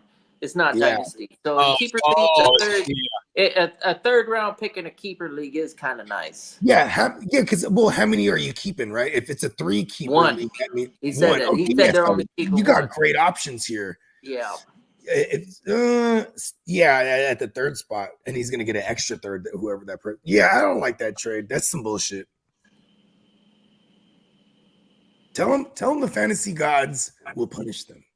Bad fantasy karma. And I'm gonna be real with you. I hate vetoes, bro. Let people do what they want to do ultimately. If there's a veto system in place, they're gonna veto that shit already. That's 100%. You know what I mean? Yeah, I hate veto leagues. Yeah, veto leagues. Veto is funk, bro. It's beef. You feel me? I see people squabble over the That's crazy. squabble, bro. All in one says starting lineup is Burrow, Gibbs, Swift, Drizzy, Drake, Ridley, Kelsey, Pollard, benches Zay Flowers, Jacobs, McMillan, and Waddle. Package up maybe Waddle and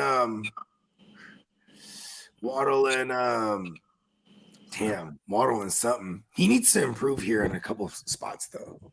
Well, London is banged up, right? Ridley is average. Ridley and Waddle. There you go. Package them up. See if you could consolidate those two into a bigger dog. Get a good wide receiver. Yeah, maybe go after a Terry McLaurin or something. You know what I mean?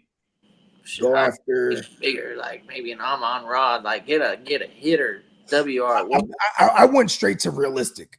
I think it'd be realistic that he could get a Terry McLaurin for a Waddle and Ridley. Because fuck Ridley, dude. Said the Puka owner wants to trade. He does have Jacobs. Go get Puka. Bench, I'm buying Puka. So if you do move off of Swift or Jacobs, because I think they're comparable. I'd flip Swift. I just would want the running back in a better offense. Yeah. Try and get like a bona fide or go after Nico. Okay. Yeah, there it is. Swift and Waddle for Nico. Bum. And he said the Puka guy has got Puka on the block. Man, let's go get that Pookster. There it is. Here. Right there. Go get him. Figure it out. Don't give up. Just keep countering and figuring out a fair deal for the both of y'all. Yeah, because I'm gonna be real with you. The time and effort that you put in, even if it doesn't result in nothing, that is, you always got to plant the seeds with good and make good trade relationships. So when you send something to somebody and you've already got something done with them, they know to take you serious. You know what I mean? And that guy who has Puka on the block right now, he's gonna get a barrage of offers. Most of them are gonna be shitty because that's how most people operate. They go, "Oh, you don't want Puka here," and they send like fucking Kaka. You know what I mean? And the cold thing is, the last time we seen him before the Tiger uppercut, what was it? 107 yards or like 7 catches or something like that. Oh my mom! Yeah, I definitely try 117 right now. Oh, Tiger uppercut. Lex said, "I don't like vetoes either, but I ain't gonna lie. I ain't gonna let this shit like this slide. 100%. I ain't mad at you. Yeah, for real though. Would y'all trade? Oh, go ahead. My bad, bro. No, I was gonna say, just make an uproar about it. Part of playing fantasy is like being a politician. You got to be a lobbyist now. You know what I mean? Man, you got to start lobbying that thing. thing. Babies. Everything, shaking hands and kissing babies, man. We politicking around this bitch, man. You got to be a lobbyist now, and you got to start whipping them votes up. Like, listen, y'all see what's going on? And then they're like, yeah, I know, right? Fuck that shit. You know what you do too? You hit the opponent. Yeah, this is dirty. You hit the opponent up, bro. Did you see, bro? Just got acquired David Montgomery on you. What? Yeah, bro. You didn't see that? Some bullshit, bro. That'd be hot as fuck. He might even be the loudest voice. Whoever's playing against the person that just acquired David Montgomery. He said, "The fuck is this, bro? For our defense? For defense, so everything. The defense is out there, bro. Fuck it, hey." And for Atlanta's not even a good fantasy defense this year. They're giving up hella points. Fucking would y'all trade away Najee for BTJR? My wide receivers are Neighbors, Hopkins, Ridley, Mooney, Pickens. Running backs is Gibbs, Hall, Aaron Jones, Dobbins, Jalen Brooks, and Najee. 100%. Yeah, and I love me some Najee, but his rest of season schedule isn't the greatest against the run. Let's flip him. Yeah, because you don't really have a bona fide number one, so having more depth in the wide receiver room is gonna be nice. You definitely have a bona fide running back number one with Gibbs and Hall, and then Dobbins and Jones. They've been doing their thing, and then if Chuba gets traded before the deadline, then They said Brooks they're is not gonna going to. They already came out and said they're not going to trade him. Why wouldn't they trade him? I don't know, but you know what that is, though, right? That means nobody want him. I guess. And they go, hey, we love our guy Chuba. He's staying right here. Yeah, they're like, we are only gonna get a 6th rounder for him. These greedy son bitches. And you know what? We should all be mad at Tennessee collectively because I just noticed he has Hopkins in his lineup, right? Good for him because Hopkins is now with the Chiefs. Blame the Titans. This motherfucker hadn't even learned the offense yet. He's scoring 2 tugs already, man. Fuck him. Tugs, and he mossed some dude. It was like a 3-piece around him on one of them. Nice. He got some big old mitts too, and he's Luke Skywalker. He has the Force. The ball gets in the vicinity, just right to his hand. We were live for that, and the chat just goes, "Did you see that? Did you see that?" I was like, "Fuck yeah, we all saw that. That was dope." He got the Force. Oh shit! Oh, they're on to us. Man, I was rooting for Tampa Bay so hard, man. Like, pause, I guess, right? Bro, no need for pausing. I'm with you, bro, because they had it, bro. They had it, bro. And then they lose the coin flip, and it was like, oh, it's over now. You know what I mean? You know, they have entire drives planned out just for overtime. Levante David is my favorite player in the NFL, and I am definitely a goddamn. He couldn't stop Travis Kelce. I'll tell you that much. Yeah, I guess so. Come on. Speaking of Kelce, All in One said I didn't include. I have Kittle and Kelce, and he said he wants to move a tight end. Which one should he move? It would be Kittle, because when CMC's back, it definitely dings Kittle. Y'all feel me on that? Yeah. I mean, he out there blocking. We want to get the trade done. So if he counters and he needs to have Kelce, I wouldn't be. Yeah, I want to have Kelce though. I don't even want Kelce in that deal. Here's Kittle. Is this a PPR league? Because if it ain't a PPR league, then I ain't give a fuck. I think it is, big bro. It's gotta be. Living it now. Go back to his earlier. Let us know. He didn't say if it's a PPR league or not. Kelce's getting short yardage. It's not anything special. Yeah, but it's Travis fucking Kelce, and he's been Travis fucking Kelce the last couple weeks. I love it. Yeah, but we play in 2 PPR leagues, and that's like, you ain't like we're going, yay! And everybody else is brought me back in a few last time. Like, yeah, he sucks. I'm like, I know he sucks. It's his last year. It's gotta be his last year. I thought I went 4-22, but I actually went 8 and was that 14? No, 8 and 16. So because Kelce brought me back in like a gang of them. Oh, that's federal. Oh, okay. Yeah, I was wounded. I didn't look at it till this morning because I just got off the show. I was like fantasy ruined. I was like, fuck this shit. I'm going to sleep. Yeah. Put the kids to sleep and I put me to bed. I was like, fuck this shit. Like Kittle. Yeah. He says that Zay Flowers and Kelce for Puka, but he also wants to add Connor from the Puka owner. Add it. Yeah. This now we're countering. See, now we're countering. Yeah, you want Zay? I'm okay with that Zay thing. So okay, but I'm gonna need Connor though.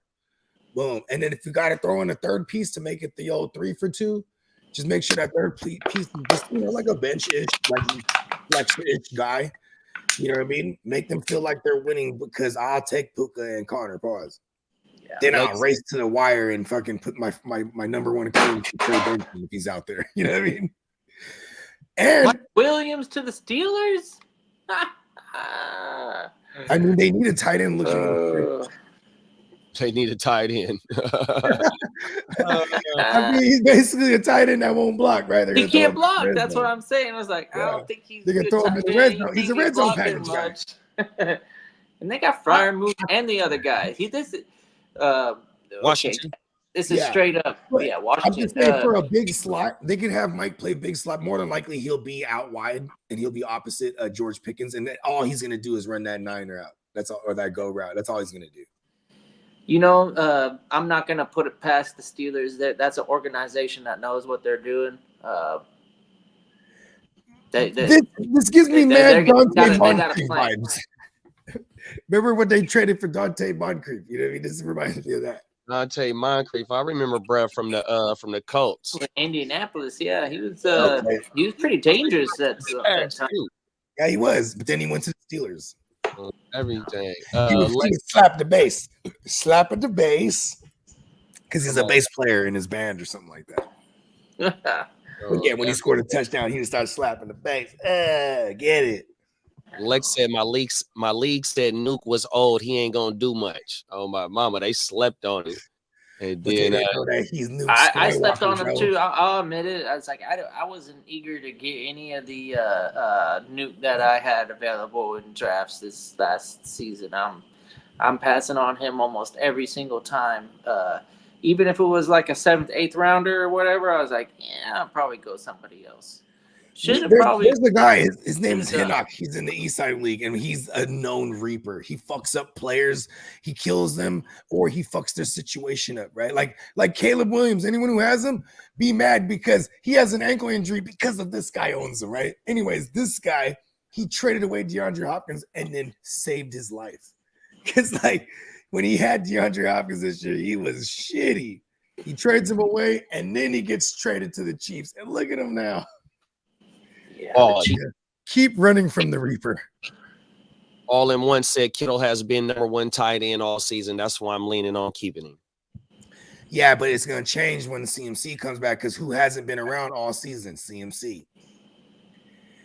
Kittle, if you look at Kittle's numbers when CMC's there, it's like his snap count is always going to be damn near 100%. Kittle's never leaving the field, but it's because his blocking paralysis and like what he can do blocking down the field too. Yeah. Granted, we don't have an Ayuk, but I do love the rapport between Jennings and the Brock, and they've been going down the field a lot more. You know, it's kind of crazy how we're in a position now where our offense looked a whole different way without CMC. Now with CMC, it's like it's going to be a little harder for coordinators to game plan for us because we have a whole different look. We got Brock with an A dot, one of the highest A dots in the league right now. You know what I mean? As far as pass attempts goes, he was always like one of the lowest. You know what I mean? It's kind of crazy how it works. And if they go back to what we're accustomed to when you have CMC, it's definitely Kittle's gonna take the ding. I don't want to flip Kelsey. Yeah, especially he did clarify it's a PPR. So if we're doing a PPR in this stage of the year, and he's getting these little like 10 target and 9 reception, freaking Love like that's nice for a tight end. When we got tight ends that get lucky with like 2 or 3 targets and on the touchdown. Like last week, I got lucky because I was like, "Oh, okay, I'm gonna go Foster Moreau," and then somebody in our group, I think it was Bogey. He was like, "I don't know if I would start Foster Moreau over Hunter Henry," and I'm like, "Yeah, you're probably right." You know, you went Foster. No, I went Hunter Henry. Oh, did you? Yeah, look at me. My bad. yeah, but still, it didn't help. I lost. I didn't have a good week with the other. I got some injuries. I need them coming back. What they should be bouncing back pretty soon and get Nico Collins and yeah, it'd be like that right now, bro. Motherfuckers are so beat up. It's a bloody war, y'all. Miss facts. We lost a lot of good men that's out the there. TFL. The TFL. We got a lot of flex plays on that. Yep. It's the Tyrannosaurus Flex League. It's got to be like that. You know what I mean? All in one said Flowers and Kittle for Puka and Connor. Maybe it's the name value for me, but LOL sounds like he wins, but I'm also winning with my team. Nah, you win this trade. If you bring back Puka and Connor, you win this trade. This will not hurt Pickens. Sorry. I got ahead of the thing. Talk about it. Go ahead, get on him, kid. Hey, come on. Pickens is the second highest target market share in the whole league. This guy is going to be targeted no matter who's playing quarterback on that squad, and there's a reason. He's damn good. He can go up and get it. He's a contested catch type of guy. It was he's not the greatest separator, but he's a king contested catch motherfucker. He's a highlight reel, bro. Right. We're keeping Pickens in our fantasy lineups, and we're not afraid of the trash fucking Mike Williams. Mike Williams is. I wouldn't be surprised. I don't know what they had to trade to acquire Mike Williams, but if it, I wouldn't be surprised if it was like a kicking tee, like a bag of kicking tees, you know, something like that. Damn, bro. Hey, listen. I have on good money. They might have just got Mike Williams for free. They're just like, listen, y'all want him? Yeah. Right. They got him for free, bro. The Jets just won a game. They're like, damn it, we fucked up. We're supposed to lose that game. You know what, bro? Cut him. You know what? No, why did we beat the Texans? What the fuck? Right after they beat lose the Texans, that game. you know what? Send them to the Texans. Y'all need them. Nah, we don't want them. All right, fuck it. Hey, yo, Steelers, they were gonna get a receiver though, because going all the way back to like fucking August and July, even they were in the market for a receiver. Yeah. You know what's crazy, bro? There's 7, 2, and 9 teams in the league right now. So there's potentially 7 teams that don't want to win anymore on paper. Right. So they could try to get the highest pick. 7 of them right now, though. And we're going into week 10. So we definitely are at the halfway mark of an 18-week year, right? Because there's 17 games, but an 18-week encasement. Yeah. Here we are. We're at the halfway point. That's why they do the trade deadline here, I guess. Look at that. You learned something new. For real on that one. Well, Mike Williams is going to the Steelers. Thank God. Yeah, y'all can use him, though. Okay, you know what, though? Now that the ear to the streets is here, it just reminded me of the Chargers because he is a walking thunderbolt. You know what I mean? Quinn Johnson, if he's available, he's the number 1 pickup at receiver this week. Because I looked at his percentage owned, it was definitely under the threshold. It's right under the threshold, so it's worth taking a look. Because he really fucked up our Ladd McConkey shares last week with him coming back to full strength. Mm-hmm. And our man Kidda actually pointed something out, and this is really big here. Quinn Johnson caught a ball, actually like 3 of them, with his hands. I remember growing up right before our eyes. That does. I remember Kidda saying live, he caught the ball with his hands. Yeah, he would have been snatching out the air even. Yeah, snatched it. He's usually the Velociraptor catcher. You know what I mean? He got a little bit of Vern Davis in him. You know what I mean? Remember Vern? It's like when you're fighting and you keep your elbows in and you want to like Vernon Davis. Remember he used to kind of be the Velociraptor to avoid the kidney blow or like get the rib shot or whatever. Like that's how he was. He didn't want to get hit in his in his torso, so he kept his hands in and was playing like a pussy. But now he's been coached. It took him his whole life to get to this point, but now he's finally going out to Jim Harbaugh was like, "You're here for a reason, kid. You're gonna catch that ball." I remember what I said to with Jim Harbaugh. I was like, "I bet you every time Quinn Johnson walks into the locker room, he just chucks something at him." Yeah, right. Anything, cell phone, fucking beer can, whatever, just Gatorade, just catch this shit. Oh. That's how you teach them. Appreciate Old it, school, man. Lex. Takes the shoe off. That was a good 15-minute conversation. Appreciate you. Lex plant some trees coming out with the news of Mike Williams. How can we talk about Mike Williams for 15 minutes? Oh, he gets traded to the Steelers. Okay. Here we Yeah, go. and you know, today was supposed to be trade deadline day, and it's like we're seeing like waiver wire pickup style trades. You know what I mean? Well, I thought the Steelers would go with something better Jonathan than Mike Mingo Williams. to To be the honest. Cowboys. Like, oh, all right. Oh no, hold my beer, bro. Mike Williams to the Steelers. Oh shit! Wow. Fucking amazing. How many minutes? Well, How many minutes until at 2:00 your time, Lee? That's the end of the deadline. Where's Lee at? He's in Texas. Okay, that's an hour and a half. hour and a half. There you go. Here it is. He's back in the streets though. He needs to get out there. Find us some trade info. All righty.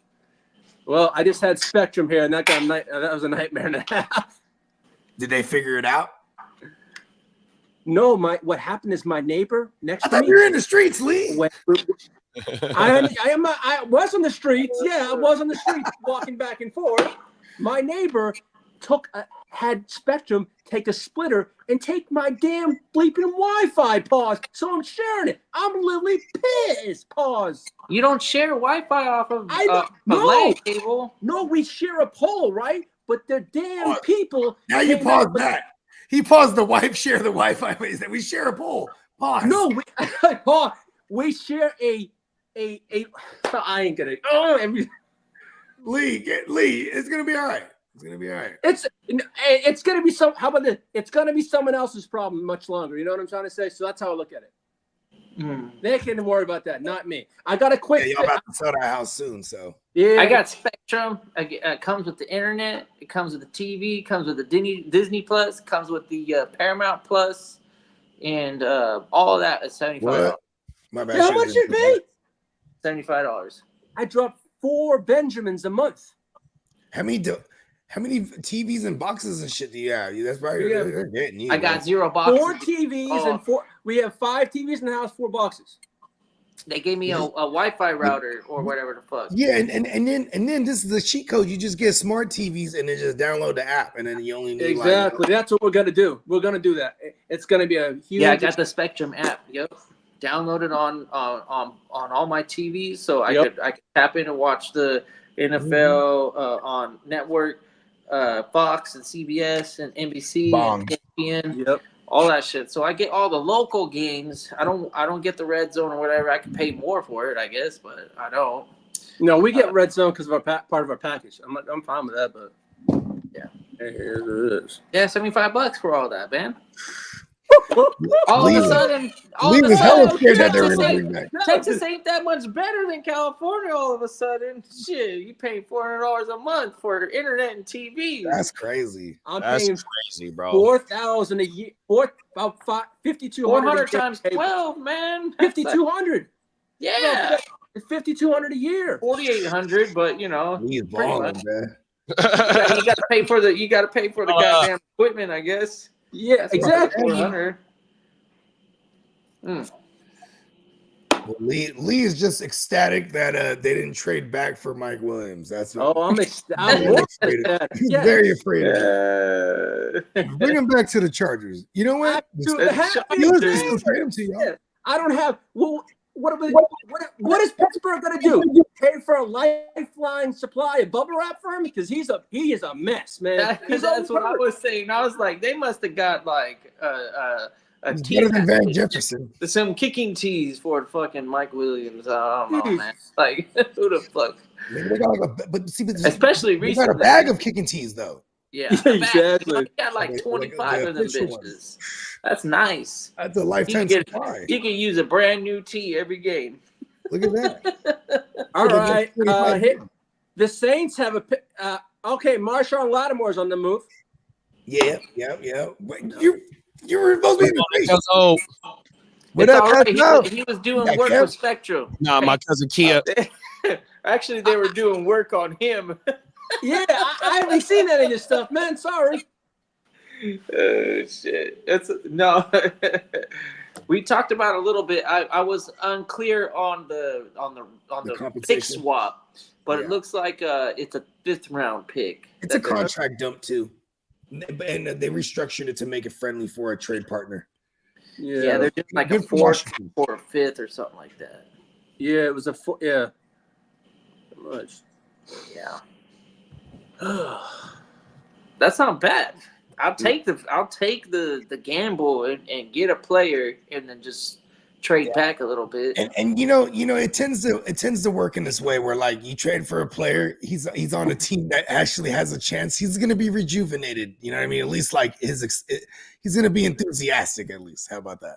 Yeah, I think so too. I mean, he's like, thank you guys. He's gonna go over there and hug everybody. well, Yo, appreciate y'all. Late last Yeah, night. he is. Cause Yeah. Nakia. Well, late last Shout out night to he you, was kid. rumored to go to the Chiefs, but hey, I'm glad with that one too. Who?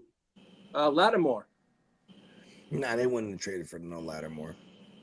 That's who they had, quote unquote, as the front runner. Thank God. I'm fine with that. Well, because they already brought over a DeAndre Hopkins contract, so like they're capped out over there. You know what I mean? Well, the only Kansas City did say they're going to make one more move, but I haven't seen anything. I mean, shit. Well, they got an hour and a half. Yeah, they might still. You know what I mean? We they were hard bargaining. They're trying to be the first in history to go to three-peat, so I wouldn't doubt they Let those mofos try it. They ain't going to get as long as Patrick Mahomes and Andy Reid is there, bro, like, you know what I mean? You just got to, I'm sorry. It's okay. For all of us. Good. For all of us. Well, Oh man, Tino, that does sound interesting. He's all saying, y'all got to see the clip of A-Rod on Pat McAfee when he finds out Mike Williams got traded. Oh man, Oh, that I feel like he's happy then. yeah, I know, right? Like, Like, if he's getting a reaction that's Oh, it might have actual, been Aaron like- Rodgers that sent the trade. You know that feeling when you look at someone that clips your trade. He's You're like, like, you know oh, what? shit. I threw him a perfect pass, and he let it hit him right in the ball sack. No, see, I have a theory that he threw it right to his balls for dropping out. Holy Balls. crap. It's not that good. He's like, I couldn't I'll be hit you put right in like, the coxy pause. it's like hit him right in the nuts every time. Just hit him in the nuts. Practice, the game, just takes it to the nuts all day. You better wear your cup, Mike, because I'm gonna peg your ass in the balls every time you don't catch this ball, bro. I'll get it in And if completion. he's doing it on purpose, he's like, man, watch this fucking I'm that good. He can't see nothing. He's the only guy open. I'm gonna just throw it right out of his nutsack and be like, get this guy out of here. It's a joke. Oh man, I hope Mike Williams has children already. Because damn, Yeah. like, Aaron Rodgers crotch shot, bro, he hit him a few times. Too. What about the game? He was questionable the next week with a groin. Questionable with the girl. He was questionable with a groin the next week, bro. It was bad. oh, wow. You know what I mean? Yeah, and, the waivers kind of suck this week. I ain't gonna lie. This is more about just waiting on some trades today. Come on, man. Come on, NFL. Give us something better. Oh, Tino said he was shocked. Oh, Okay. I think that's just the way his eyes look, though. Aaron Rodgers always just got the giant eyes, is wide-eyed. Did his eyebrows jump? Yeah, he might not be sober on that channel either. You know what's crazy? This is a trip. If you watched him all the episodes last year when he came on, because he was going through recovery, bro. I swear to God, he was pain pilled up, bro. He was pain pilled up like a motherfucker, bro. Why wouldn't he be? He was, you know what I mean? He was recovering. he got the prescription too. You feel Yeah. me? Because he was on that motherfucker wonky as a motherfucker. This shit was crazy. And I know some users. It sounded just like them. That's some crazy stuff. Allegedly. He definitely is a three. He definitely is he did say something after they won the Texans game. He said, "Well, I don't think I'll just be, I don't think I'll be having my 3-finger scotch. He said I'll be having my 3-finger scotch in celebration tonight." But that tells me that he was having that same 3-finger scotch, just fucking mad and just. Where's my pills? I'm crazy. He was tapping into his Brett Favre. You know what I mean? His inner Brett Favre. Brett Favre was on the bikes. I can only imagine what fucking Rogers drinks. This probably got to be the best fucking scotch in the world. Yeah, for real, huh? Yeah. Okay. So what are we talking here? Like some. It's gonna be one of the decades. So we're talking 10 plus, maybe the 12. Does the Macallan 12? We go smaller than the Macallan. We do smaller than that. Like in Scotland, they got all sorts of distilleries, and they're all premium. And they usually go to France and they buy barrels of like old wine barrels, and like the best wines come from France, right? And they buy these beautiful fucking barrels that had like some bomb ass wine, and then they let their whiskey, or that's what Scotch is whiskey. So they age it in them. In the United States, our bourbon, they're like the houses that they store the barrels is elevated. Like the atmosphere is all the same, but the higher you bring your barrel, the different the wood reacts differently. So that's when the wood seeps into the whiskey and adds the flavors and the aromas. And in Scotland, since it's so wet, Scotland. Yeah, it's humid, but it's like not a hot humid, right? It's just always raining. It's got fog. It's all that shit. There's a lot of moisture in the air. So a lot of the wood coming from France, which is like a Mediterranean climate, like in Southern California, we don't get a lot of humidity. So all of a sudden you wet this wood and the wood seeps into the fucking. Anyway, Scotch is better when. This is why he's a scientist. Scotch is better aged. So and some of the smaller distilleries, they spend a premium dollar to get these old wine barrels so they could age their whiskey in it. I'll be I done fell off into Napa like more than Napa's badass too. Yeah, and then like Napa. You go into them little castle things, and they'll have a whole room. They got all the barrels or caves or whatever. Yeah, we've been to Casa de la Rosa in Calistoga. Matter of fact, I'll pull the pictures up for y'all right now. Watch this. Got the good water. That's where they got that good water. Yeah. But have you ever heard of Uncle Ernest Scotch? It's the guy that I've heard of it. Oh, that's my uncle. Yeah, on everything. He helped make the recipe for Jack Daniels, but Jack Daniels took him out. And Ernest was a black man. So Uncle Ernest is he's a black he helped make that recipe 100%. His shit is fired. Okay, yeah. Jack Daniels is probably one of my go-tos. I could drink Jack Daniels. I've seen him. What else? I've seen him do it. What else I want to do is the in Kentucky, because that's another bourbon state. Yeah, don't they be having like the 7-year age joints over there? Hey, kid, send me it. Hey, kid, sorry. He just out. You see what I'm saying? Go ahead, get it. Okay. What do we? Oh shit! Yeah. See, Castle. Hey, you don't get no castle by being poor and got no assets. So where's your motherfucker that got a castle? They be doing stuff right. Damn. Winery. That's the winery. Dope. It's on the other side of Napa. So once y'all say Napa and whatnot, me and wifey like to go up here and frequent. I haven't been to that one. I've been to like a handful of places in Napa. I was stationed in Fairfield, Vacaville at Travis Air Force Base, so it was like a 40-minute drive to Napa. You know, JD, which one is that? It's called Castadello. Hold on. Castadello. Oh, my aunt and uncle used to go there all the time for their anniversary. Castello de Amorosa. Amorosa. I think they used to go there for their anniversary. Though. They're all wine consume. Wine stores. Nice place. Oh, I know. Oh, I know it is. Yeah, see, they put that shit underground, and they build these like big caves or whatever the fuck they're called.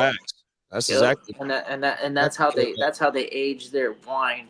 In Bourbon Land, they build a big ass fucking like barn almost, and then they have different levels, and every level is a different like grade, and the grade goes up the older it gets, and then the higher your barrel is, the more humidity it usually contains, or is it vice versa? Something I'm not.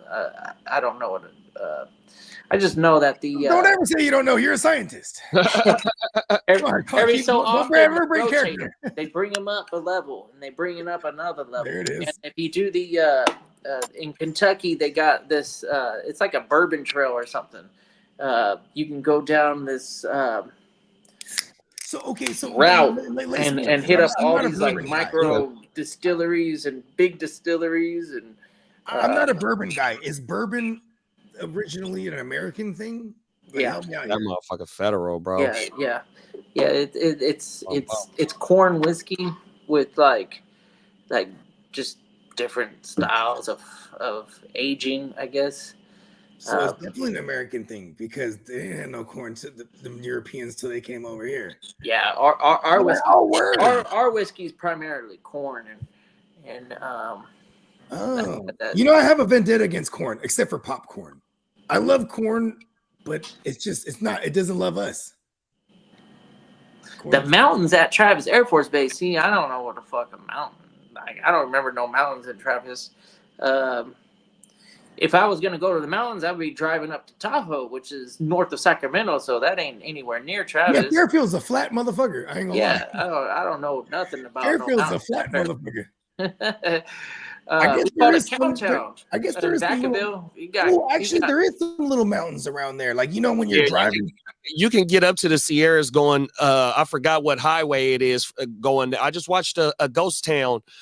They're rebuilding a ghost town, and what they did was, I forgot exactly what city by Fairfield you cut across to get into this part of the Sierras. 100%. I don't know if I'm moving into a ghost town. I don't know. Travis Air Force Base is definitely not by no mountain.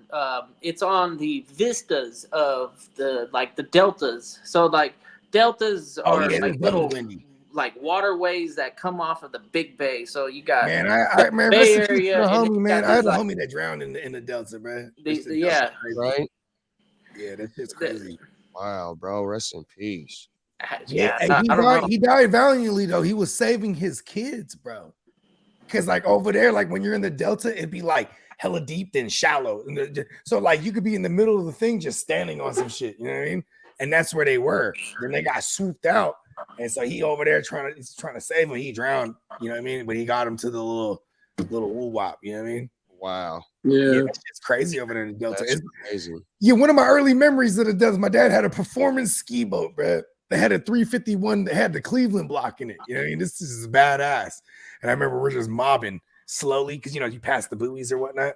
So you got to mob hella slow. And we going back to the little cove thing. And then all of a sudden, we're scraping up. We're like, oh, shit. And then we just couldn't move. My dad was hot. Oh, shit. You know what I mean?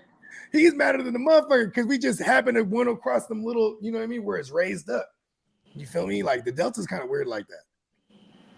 I guess hills and mountains are like, they're like, when I think of mountains, I think about like the mountain range. Like you get up to Tahoe, those are mountains to me. Like if you're gonna go over to Berryessa, those hills that you got to drive over to get into Berryessa, I don't consider those. Hey, mountains. Shout out to Lake Berryessa. Berryessa was so fun. Down up there, boy. Motherfucking Berryessa. Not only was it fun to party there, it was fun to drive up into it because the roads is twisty. They got some nice fun roads to just kind of like I don't know. Kidda plays California Rush in real life, huh? I almost fucking died on those. That's what I'm saying. Bro. You told me this story. Hey, Kidda used to just do 90. That was like his to go to. Everybody did. I wasn't even going trying 90. to. I was just keeping up with everybody and motherfucking like I had like a Honda Civic DX, 5-speed manual, like driving up on these roads and Did you have the all of a intake sudden my in it? ass end just He had the falls out intake? from under me. I'm like, oh man, this is bad. I got homie in the passenger seat. He's holding on for dear life, and I'm like downshifting 2 gears. And this is why me and Kidda hopping in Uber these days. I'm hopping in the Uber with Kidda. Clip right here and shit. I'm like, oh man. Everybody stopped because they Kidda saw got me the get drink in sideways. the cup Oh holder. man. But that's what you do when you're like 20, 21. That's how old I was. So I drive nothing like that anymore. Like I said, I was like, Hey, that was There not is my mountains. idea. There I is was mountains trying to around keep up. Fairfield though, because when you're going into Fairfield on I can't, is it 680? I can't forget what freeway, but On 80. on 80, and you see the mountains, and they got the big old Jesus loves you thing. Have you seen Oh that? yeah, I think I remember those. Yeah, It's yeah. the cross. It's a big old giant cross that's lit up, and it's just on this mountain Yeah. side. Yeah.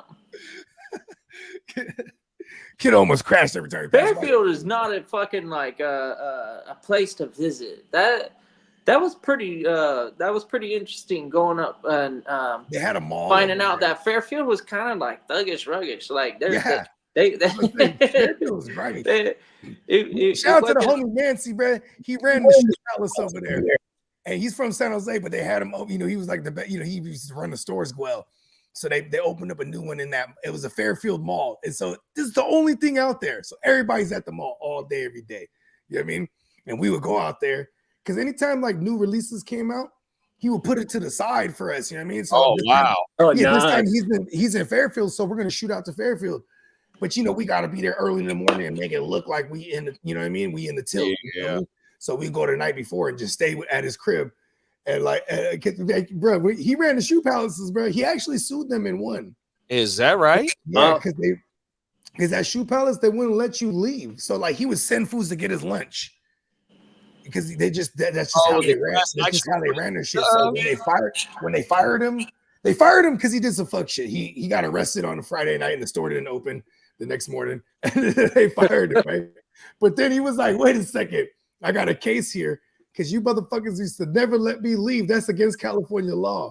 So they settled out with him. So then which is a win in my opinion. Damn right it is. Yeah, he fought him for like 3 years and it got to an arbitrator. And I remember just getting a screenshot, and it was like for $280K. Not a screenshot, a picture of the fucking certified mail check. And I was like, damn, you did it, bro. You know what I mean?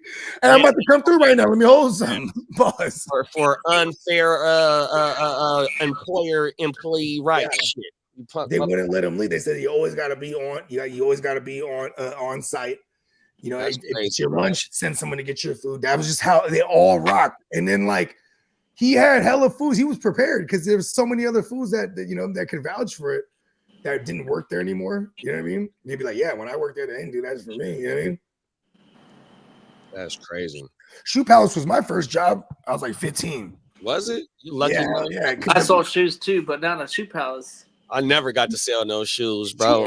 I was Shoes from San I Jose. love shoes. I didn't care about like any of my fucking drip. I was just like, okay, what do my kicks look like? Okay, I want Shit. That's all I worried about. Yeah, you kind of got to start with the kicks when you're going to coordinate. Started. You start with the kicks or the hat, or at the kicks and the hat, right? Like, bro, if you had some, I remember I went through an orange phase, right? And it would be like, you know what I mean? If it had any kind of orange lining or piping or something, like, boom, we're in there. I went through a purple phase, you know what I mean? Like, but also because like I used to do all the polos under the sun, you know what I mean? Come on now. You'll find all the colors, you know what I mean? It didn't matter if it was Lacoste or Polo or fucking Izod or fucking, come on, man. I just do graphic tees now. I dress like I'm a 6-year-old now. Just like graphic tees. And like Peacock is like making my dreams come true because we can like make our own shirts. shout out to Peacock. Man, my closet's basically that now. We can make our own shirts now and just wear our own shit. I fucking love it. Yeah. Pretty soon, I'm gonna have my whole fantasy team on a shirt. You ain't lying. Like I'm about to rock the shit out of that Christian McCaffrey shirt. But in a reverse jinx aspect. Because if he dies, then it's like at least I'm wearing the shirt, and I did it. And I have all the Jordan Masons. Yeah, that's true. Like, as a Niner fan, I pretty much I've settled on that we might not go. Yeah, you might not make the playoffs this season. Exactly. And this is like the best mindset to be in, because then if we happen to win the division, it's going to be in a thriller, and it's going to come down to the end. Because no way fucking Arizona's winning that goddamn division. No. Yeah, fuck them. It's the Rams or us. I swear to God, fuck them. I agree with them. You know what's neat though is that at least you guys are solid enough to where you're not going to make any organizational shifts. Like you're going to keep your coaching staff. You're going to keep your fucking GM. You're going to keep your quarterback.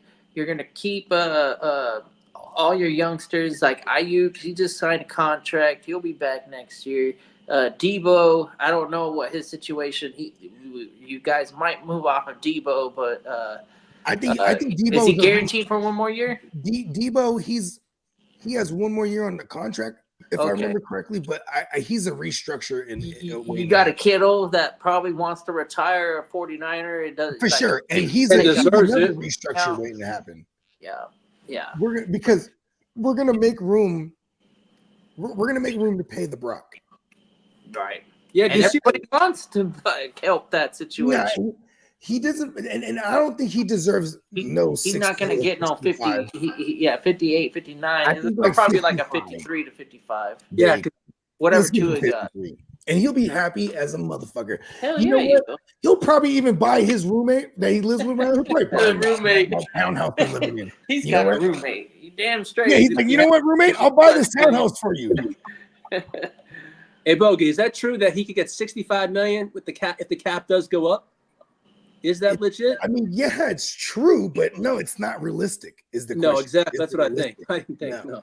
Not with the team that you got. Hey, man, if he gets us to the Super, if we win this division and we get in the playoffs, make a deep run, get to the Super Bowl, and even if we lose again, he's gonna get $65 million. It's not gonna happen though. And like the conversation and how grateful this kid is, that conversation is gonna be real easy. You know what I mean? We're gonna give you by 53. You know what I mean? All right. Well, we got KJ chiming in about 10 minutes ago. I think it's about time we get to him. My bad, KJ. He wants to know if Thielen off of waivers is a good move just in case he's traded, and even though he's not good, he has. This is how you do it. You drop your kicker, pick up Thielen, and if Thielen gets traded, cool. If he doesn't, then you drop Thielen, pick up a kicker. That's a classic. That's a classic veteran fantasy move. Is getting your kicker off the squad and playing the Sunday night, Monday night kickers, whichever one's available, doesn't matter. Yeah, and and to answer the question, it's a great speculative ad. Maybe the Cardinals, just to have maybe who else is interesting here? Even the likes of Washington, you know what I mean? I can see just, because depth is needed on these teams, right? Like who's really behind Terry McLaurin and Noah Brown, right? Like so that would be interesting. And I know there's a correlation there with coaching. I can't put my finger on it right now. Pause. Yeah, but I really think Thielen is just. I think it's nothing. I think he doesn't get traded, to be honest. Kind of. His next question was about Khalil Herbert and if he's going to be fantasy relevant, and it's almost the same thing. It's like we gotta bet on it. Major injury to Chase Brown in order for Khalil Herbert to be I don't even think he's in fringe flex territory either. You know what I mean? He's not a split back. He's a breather back. And we're not getting drives out of Khalil Herbert. We're gonna get a couple, maybe a first down or two, but it's not going from goal line to goal line. Like Chase Brown is going to get like 80% of the work. And that's what that's kind of what we want, because if you were on Chase Brown during your draft, you got him hella cheap and you were waiting for this moment, and now it's here. So all the Chase Brown owners, shout out to you guys. We're reaping the benefit now. And we told y'all from the jump street, championship teams. Yeah, Chase Brown. Chase Brown, the timeshare backs and getting the right one, and in the Zach Moss, Chase Brown situation, and going with the younger guy who can be a lot more explosive than Zach Moss. Zach Moss was Zach Moss is a plotter. He's a non-fumbling guy, So that's why he had the advantage. Is like, okay, we can trust this guy to hold on to the ball. Chase Brown, I think he fumbled a bit early on his career, but now he's just and he fumbled doing things. Too. But Chase Brown can pass pro, and Khalil Herbert can't. You know what I'm saying? So I don't worry about it as much. But if anything, in fantasy, God forbid anything happen to Chase Brown, Khalil Herbert's in play here. You know what I mean? He'll get all of it. Yeah, it's true. And we've seen him get all of it before. Pause. When David Montgomery went down years ago. Pause. In Chicago, you know what I mean? Yeah. He had a nice little 5-game stretch there where he was the full work, the 20 touches, and he definitely needed 20 touches to do something, you know what I mean? And that's what I'm talking about with Chase Brown too. That's one thing, is Chase Brown is quite explosive, but his efficiency is not really there. So I like that we're getting all the volume, and if someone that has Chase Brown is worried about Khalil Herbert going there and fucking it up, swoop in and try to trade Chase Brown off that motherfucker. You know what I mean? Peacock said, my father-in-law was in the Vietnam War. He went to see some little fortune teller, and she told him never go swimming in deep water. That was 60 years ago, and he never goes on boats. That stuff does have an effect on people. My mom, I just found out a few weeks ago when my daughter was here and they come visit, and my mom was like, okay, when I was she had me when she was young, so I was probably 1 or 2, and then she goes into one of those tarot card palm reader, whatever the fucks, right? And they said, you're gonna die when you're 40 in a car accident. And she's 55, 56 years old now. So that obviously wasn't true. But to this day, in my whole life, if she was not driving, she was one of those passengers that would be kind of shouting out what's happening and uncomfortable in the whole ride, because she's got this tarot card reader, the palm reader, in her mental going, you're gonna die, and she's like, now I understand. She never fucking told me this. I'm damn near 38 years old now, and I find out oh, that's why you're paranoid in the car. I'm like, oh, well, I guess, but not to get all super philosophical and shroomy, because I'm not shrooming right now, but it's kind of crazy because we're it's the only thing that we all share in common besides the same 24 hours in a day, is it's inevitable that we all will go one day. And if I had someone tell me how I was gonna go, I'd kill that person. They'd be like, yo, don't fucking tell me. I know, why am I paying you money to tell me how I'm gonna die? I'll murk that motherfucker right down there. Did the cars tell you were gonna die when you told me that shit? It's got enough paranoia in real life. Now I got this fucking storyteller telling me I got to bullshit. It's it's funny. Listen, this is a bad joke, but when you were telling the story, I was thinking, oh shit, I was gonna cut it and be like, so is that why she's just riding horseback for the last 15 years? Oh, she's no more vehicles. She got an executive car. She riding nice. She's riding clean. Yeah. Shout out to Mom Dukes. Shout out to Mom Kidda. You feel me? Got Hanson in the building. What's He up, said, man? Full PPR 14-team league. Which side do you like more? Chase, Cook, K-Dot, and I have Kelsey or Jefferson in Montgomery. It's Cook. Chase Cook, Kelsey Mobley. This is a hard one to understand. What are we talking about? Yeah, I'll take Chase, James Cook, Cade Otton, or Jefferson and Montgomery. Oh, okay. I like the 3. I want the I want the package of 3. with Monty. No, with Chase. Oh, I want the 3 Chase. running. Oh yeah, with the 2 running backs there. Okay. No, Cade Otton. So it's I thought it was Chase, Chase Cook. My bad. Cook, Oh, and Chase Cook. Otton, and then we got Yeah, Jefferson. it's the 2 running backs. Yeah. He says he has Kelsey, but I'm going with the I'm scared. Jefferson. trend. The trend is Otton is the guy out in Tampa Bay, and Tampa Bay is fighting for the playoffs, and they ain't gonna quit in your playoff league. You know, like Man, when you get to the nitty gritty of weeks 15 through 17, Tampa Bay is gonna be fighting. And, Tampa Bay reminds me of like the 2 years ago and Lions. where Kelsey they're in might every not be game fighting losing. because right now we got an undefeated Chiefs team, and they might lock up that number 1 seed early, and that's when you sit Kelsey if you're the Chiefs. You know what I mean? Oh, But no, they- we're talking Because I know Wiley got hurt. I don't know to what extent, but they got Noah Gray who could come in and play a whole game, and you don't even have to fucking have Kelsey on the field. That's true. No, it's not. That's Kinda why I got like- Noah Gray. Don't you I say got Noah Gray in Kelsey's some the goat. spots. Don't you sit Kelsey? Keeps.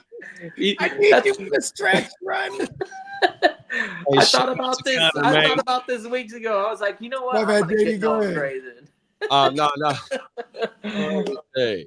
Hey, shout out to Connor Carter, pulled up on us, man. He said, what we doing with Tolbert, Dow, Lamb, Dak, and Ferg now?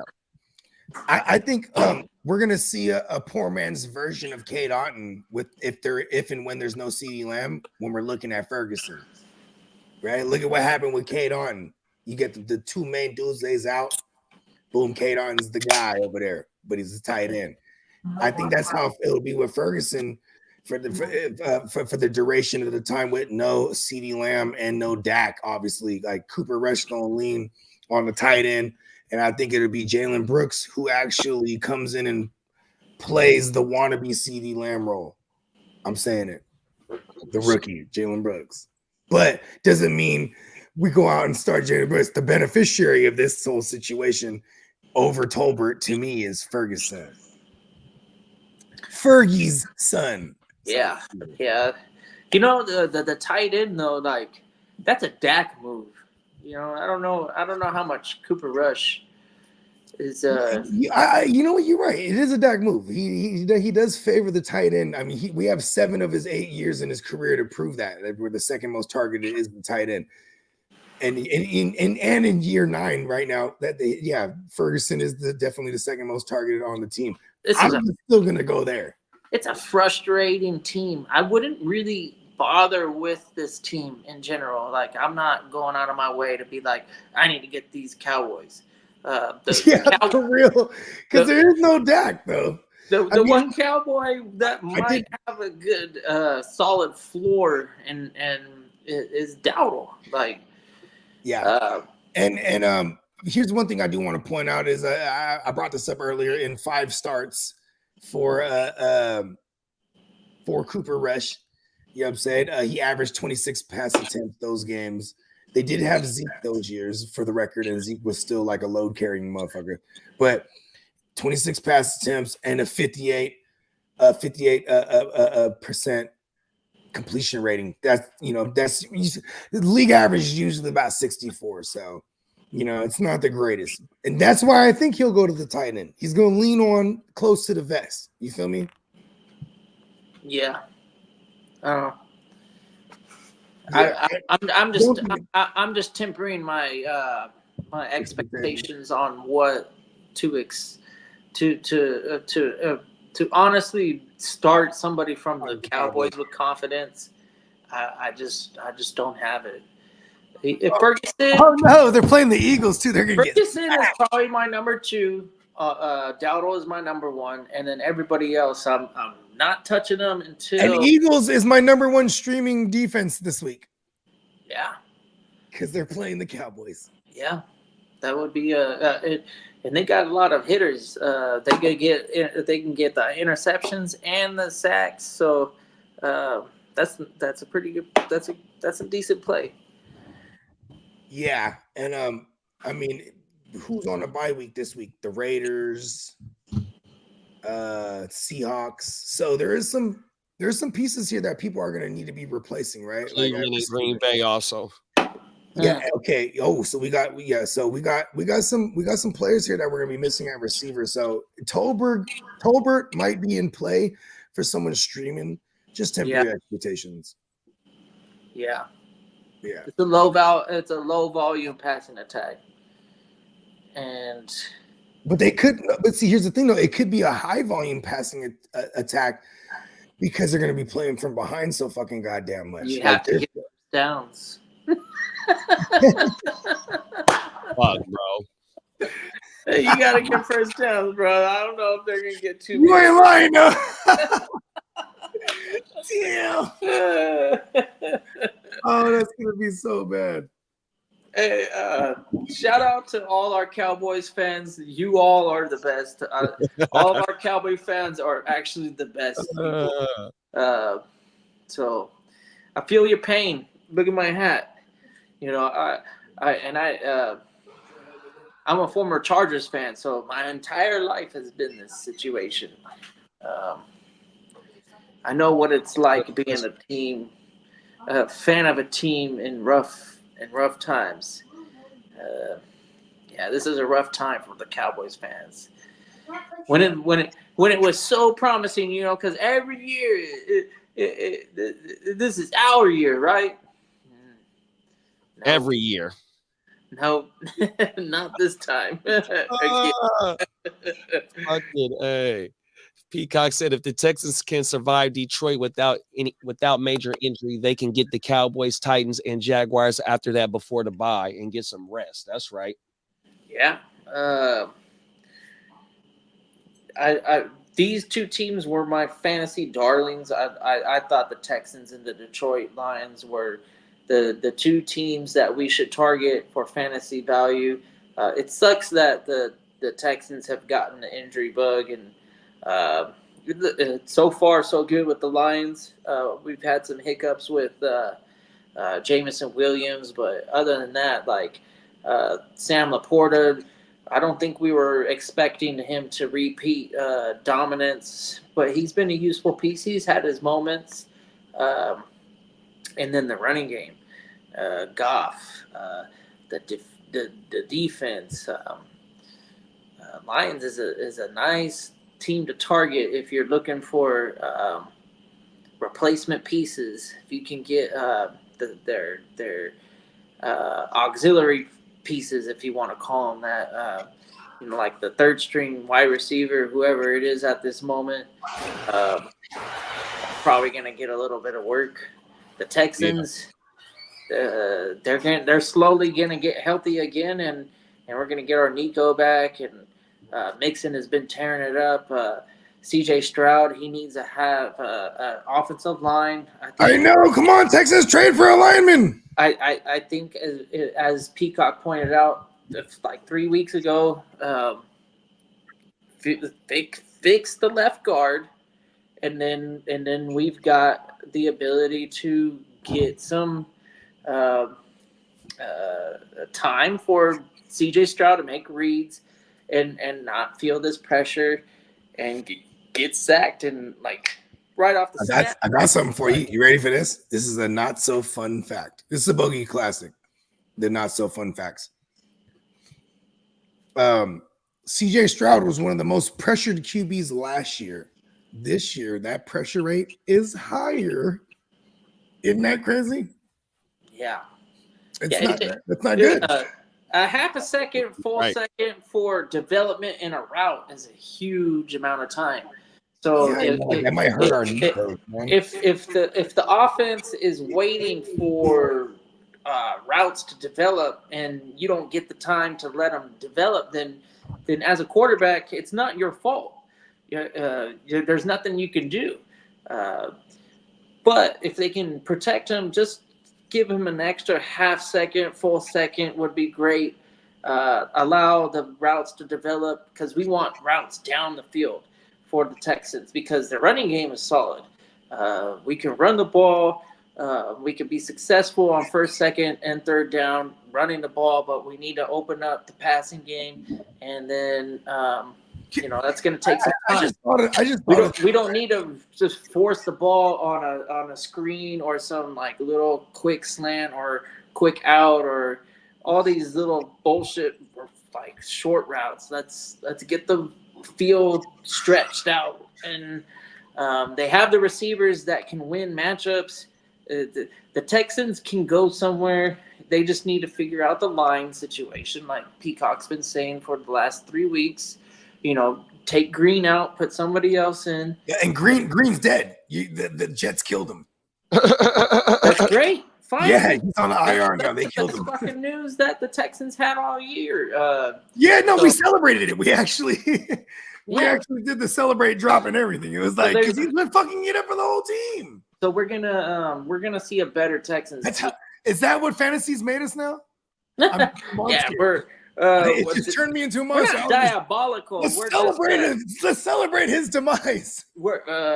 He's getting paid still. He's not missing paychecks, so his livelihood is not taking a hit. It's just he's not getting any playing time. Right? Yeah. Still professional. Comes with the gig.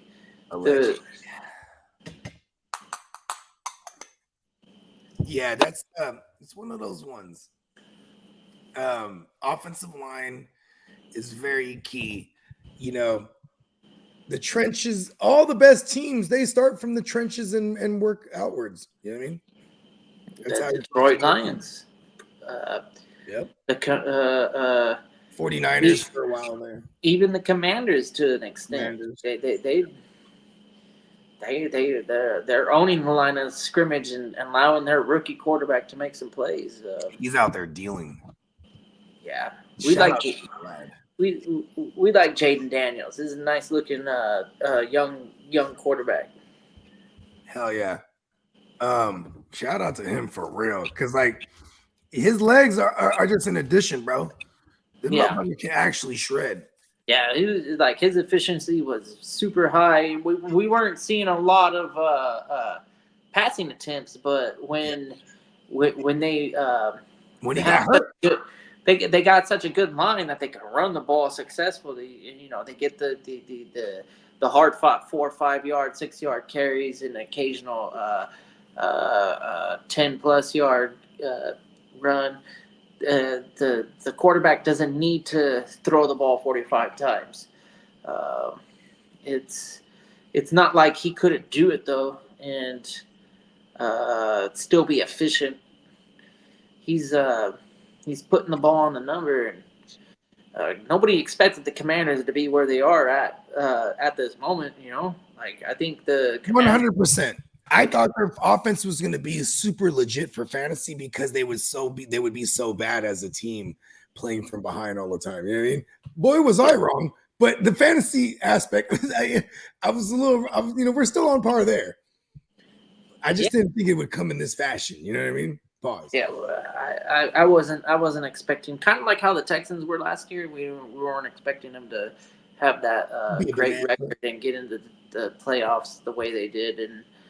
Commanders are competing with one of the best teams in the NFC right now, the Philadelphia Eagles. They're built to win now, and the Commanders were, they were a rebuild mode, and they're sitting there. Dan Quinn got the pedigree. Yeah, they're sitting there looking nice. Dan Quinn don't play. You know what I mean? He's been a Super Bowl. He's a Super Bowl winning coach. Won a Super Bowl as a DC, lost a Super Bowl as a head coach, been a repeat offender as far as the playoff appearances as a head coach for the Falcons. And then he brought in Cliff Kingsbury, who obviously had Kyler Murray for a hell of years, and he brings him as his OC. And damn, they're just it's all the pieces were there. You know what I mean? Like even going back to our offseason content. We're like, because of Cliff Kingsbury, there is why we should be heavily interested in a Jaden Daniels being a value in year one, even in redraft. You know what I mean? Like, because most people, there's people there drafting up Caleb Williams, LI. You know what I mean? Like Yeah. I wouldn't with that in redraft because the weaponry made a case though. He did have going into the year DJ Moore, Keenan Allen, and Odunze and Komet. That looks crazy on paper. You know what I mean? Yeah, It it's do. frustrating Yeah. though, bro. Like, I think before the game started, I was like, I like all these guys. I just don't know if it's going to be Odunze this week, DJ Moore this week, Keenan Allen this week. And then it's Komet. Well, the last week, And Komet and Swift. Odunze. It was Odunze's week this last All of a week. sudden, So- Odunze, this son of a bitch. So I'm like, it's a tough situation, but that bodes well if you have Caleb. You're like, oh, okay, he's got a squad around him, he's got weapons, he's gonna take what's given, and it's hard. It was surprising that they only scored 9 points. I was expecting them to have a much better game than that, but it is what it is. Football is a hard sport, and it is a week-to-week thing. Any given Sunday, any team in the NFL can beat another one. So it's not I guess what? Do we really expect the worst team in the NFL? Who's the worst team in the NFL? Could they beat the Chiefs? There's 7, 2, and 9 teams right now. Do we think that the New England Patriots could actually beat the Chiefs? Never. Nah, probably not. Hold on. Is this like Madden? Where we have like the Tom Brady Patriots? Uh-oh. No, Okay. no. You don't get to legacy this. No. I'll leave the legacy here. Legends. Oh, my mama. Yeah, no then. Shout out to Drake May, man. Another rookie quarterback doing his work and making a statement by showing out and He's the white. and not being afraid. Is he the poor man's, homeless man's, white man's Jaden Daniels? Uh-oh. He had damn near 100 yards rushing this last week. And he had 45 the week before. He- Before he got El Concustoed. You know what I mean? that was He's always running through. that was always a thing about him in North Carolina. He was definitely capable of taking off, but in the NFL, he's running at a higher clip than he was in college. It's crazy. So we're in agreement. He's the poor man's, homeless man's, white Jaden Daniels. I guess. I don't know. Shit. Jaden Daniels was not taken at a high clip. Like, if you got Jaden Daniels, you drafted him reasonably late. And I think Drake May, Was way later. I guess, redraft, yeah. Yeah, for sure. Yeah, Because he went in the starter. Drake May might have been undrafted unless it was a super flex for him. in the rookie He super 100% flex. undrafted. In a rookie super flex, though, Drake May was right there behind him somewhere. Yeah, like, for sure. 2-6, But so. still, though, all the skill guys were going before Drake May. Like it went it literally went Caleb, JD, and then fucking skill guys. You know, He had the neighbors, Odunze and Marvin Garbage. Hours. Marvin But, Garbageson. but it was May. It was May. It was JJ You just call him McCarthy. garbage Harrison. Yeah. I'm still That gonna hate. garbage What did Marvin. he do this last week? I'm telling you, it's not like I'm not touching that situation. He has a good week and he has a terrible week. He just got off a terrible week. So He has maybe he started this he next. has only 3 games of over 64 yards. And last week was terrible. He got like one catch for fucking 14 yards or something. Are you serious? I don't have any. Oh, I have a Marv share. It was bad. It was in a 2 PPR league. He got 4 points. Damn, bro. It was bad. And then Garbage Harrison. I mean, and Marvin then that Garbage, same you're right. format, Caleb didn't even get 10 points. I don't even think he got double digits. They won too. I've been saying it the whole fucking time. It's like Arizona runs the ball really, really well. Why would they ever get off of it? You know, when they're. I like the hell out of Chicago going into that game. I thought they were in a good bounce back spot here to snap. I thought so too. I thought Chicago should have made that shit competitive, but they didn't. It was Lake Con. Now it was they a rout. can- They couldn't stop the run. that might be something that we might have to focus on is whoever the running backs are going up against Chicago. Tremaine Edmonds and TJ Edwards is doing his thing, but it's like, yo, what is going on? Like, can't stop the run all of a sudden.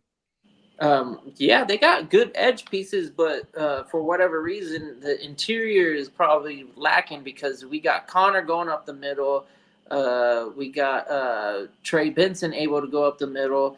And then that one play that DeMarcado got, and he almost had another big one where he dropped. It was just a fucking shit show of a play, and he found himself at the right moment, at the right time, or whatever the fuck, and right place at the right time, and got that big touchdown.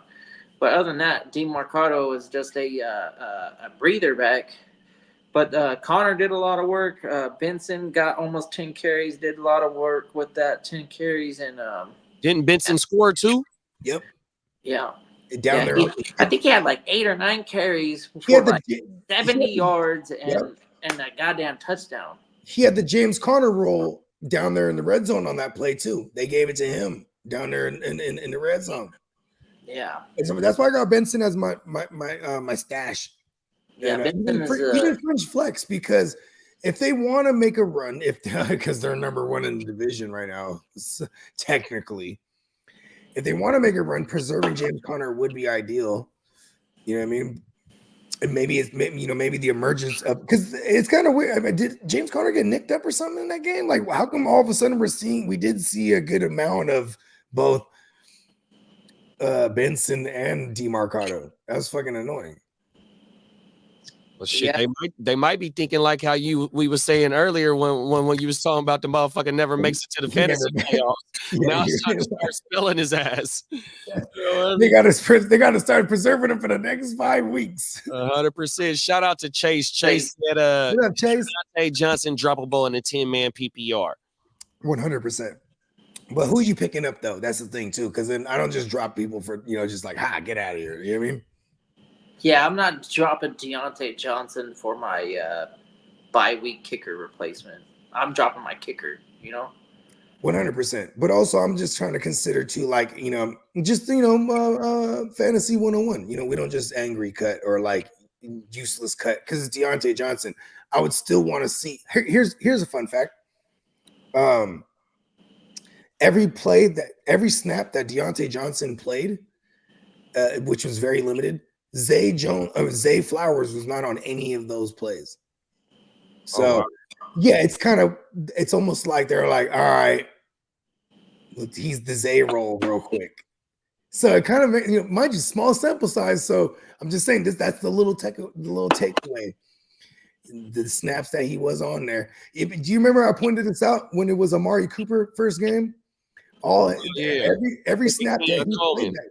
Yeah, Keon Coleman wasn't on the field. Then the next week they had him together. So it's worth holding on to. So I don't just drop Diontae Johnson unless there's something like worth picking up. Yeah, and the Ravens and Steelers are battling for that fucking division. So I think this is going to be a division that is fought for till the end. And the fact that Diontae Johnson is learning the system, it's only going to get better. That's how I see it. Yeah, but do I feel like since it's a 10 team, that's why I have no quarrels with dropping him either. Because when is he ever going to get in your lineup? You know what I mean? It sucks that he went to that spot and not like Tampa, which would have been far-fetched because they're in the same division coming from Carolina. But that would have been ideal for me. You know what I mean? Otherwise, when he went to the fucking Ravens, I was like, all right, fuck it. There goes Diontae Johnson. You know what I mean? Like, when are we ever really we're barely getting comfortable starting Zay Flowers. You know what I mean? Yeah. I like Zay. Me too. He's showing up. 100%. Yeah. Man, I don't know Zay. Move the space cheap view. Yeah, because the Ravens are they got Derrick Henry. He just opens it up for everybody. Like, so we're getting mad efficiency and we're actually getting decent pass attempts out of Lamar because their fucking secondary sucks. You gotta fucking score points like fast, so you're not playing from behind.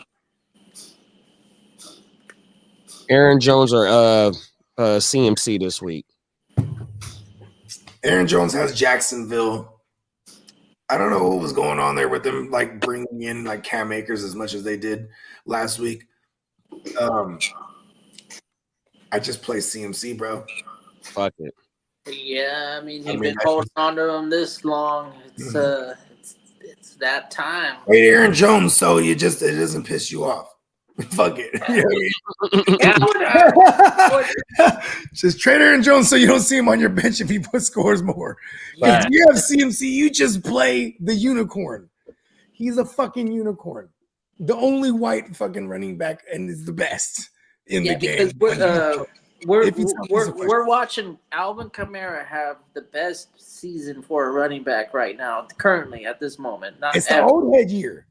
But why? Because he's the guy that is the safety valve, the security blanket, the guy that is, okay, if there's nothing available because we ain't got shit, then we're just gonna throw it to him. Can we try focal point? That's a CMC fucking play right He's there. The focal point. We get the 7-8 fucking receptions, and then the 15 to 20 carries, and then the chance of the touchdown and a big play. You know, they're both capable of busting big plays and getting touchdowns. Those are the guys that. And fuck Aaron Jones. We're talking about PPR, especially. If you're playing at PPR. My bad. I'm not on that. I like Aaron Jones. Aaron Jones is a nice play so far. Yeah, good for you to draft Aaron Jones at the price that you got him. Yeah, you ain't lying. But yeah, I'm starting CMC. Fire him up. Yeah, come back to a CMC. Yeah, we don't even know if that's a thing yet, though. So I would say build your roster. Everybody in Niner country able to start Aaron Jones. Everybody in Niner country that matters. That's covering Niner country. It's all signs pointing to he's coming back. So okay, yeah. Because remember, even before the bye week last week, I was talking about like, listen, man, maybe week 11 is more realistic. That they'll activate him and then get him another week of. Nah, I think he's coming back this week. Fuck that. Let's go. German ingenuity. He went to Germany to get the good drugs. I'm a doctor. I got you. Shout out. Oh, yeah, there it is. Hit it up. Come on now. Oh, every day.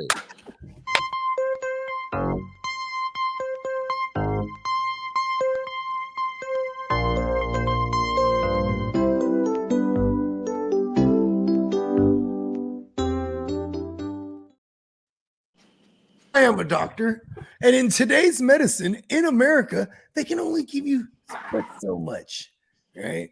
But Germany, on the other hand, you can get it all. And in this case, whatever treatment that he was getting, they weren't going to give him as much as he can get out here in the good old US of A. So he went out to Germany, bro, and they done juiced him up good, like a BMW or an Audi even. Let's go. I'm a doctor. Oh. I'm a fucking German ingenuity. I'm a fucking doctor. Talk about it. Now what? What? Oh, mama. Give me that drop one more time. Okay. Oh, Brad. Let them know. I went to Harvard.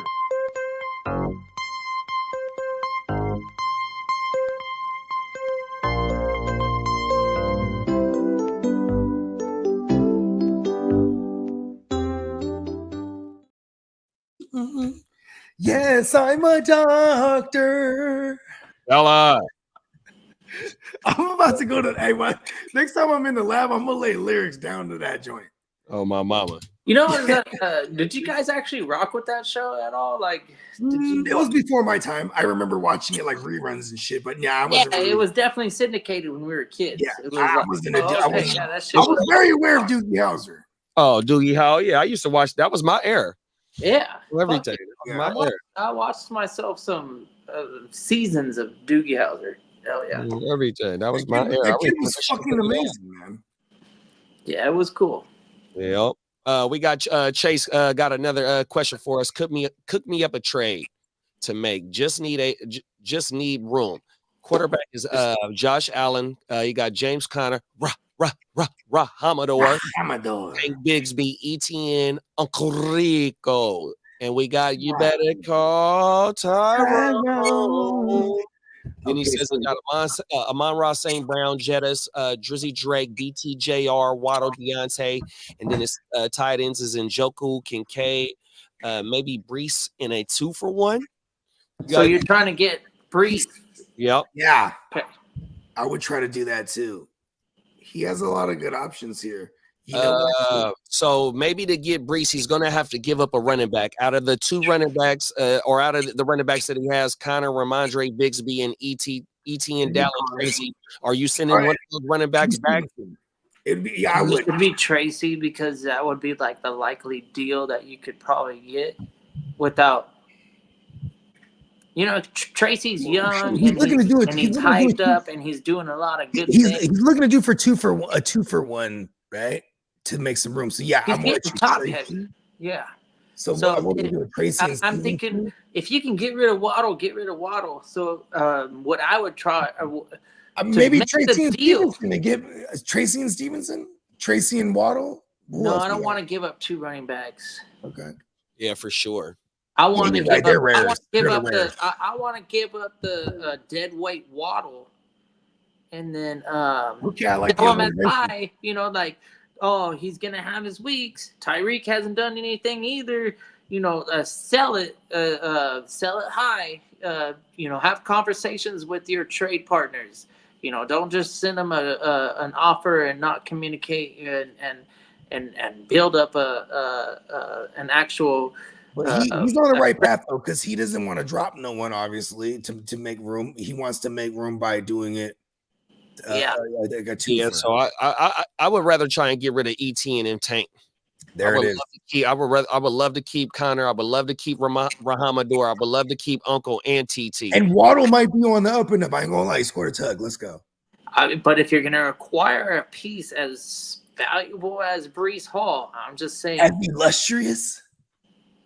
Can we go with illustrious? Facts. That's a great word to describe. As illustrious as Brees Hall. Because he was a top 5 pick in a lot of redraft single QBs. We're talking Brees Hall and the first 5 picks easy. Facts. Yeah, you're going to have to cough up something to get him. That's for sure. Yeah. But he do got a lot of ammunition. That's the thing, though. He also has 2 tight ends. You know what I mean? It depends on what depends on the team that he's trying to deal with. If they might be weak at tight end, so you might be able to offer one of them tight ends in the package too. Pause. I just love the fact that he's got a QB1 in Allen. Talk about it. He's got JJ WR1 with Amon-Ra St. Brown. That's another WR1.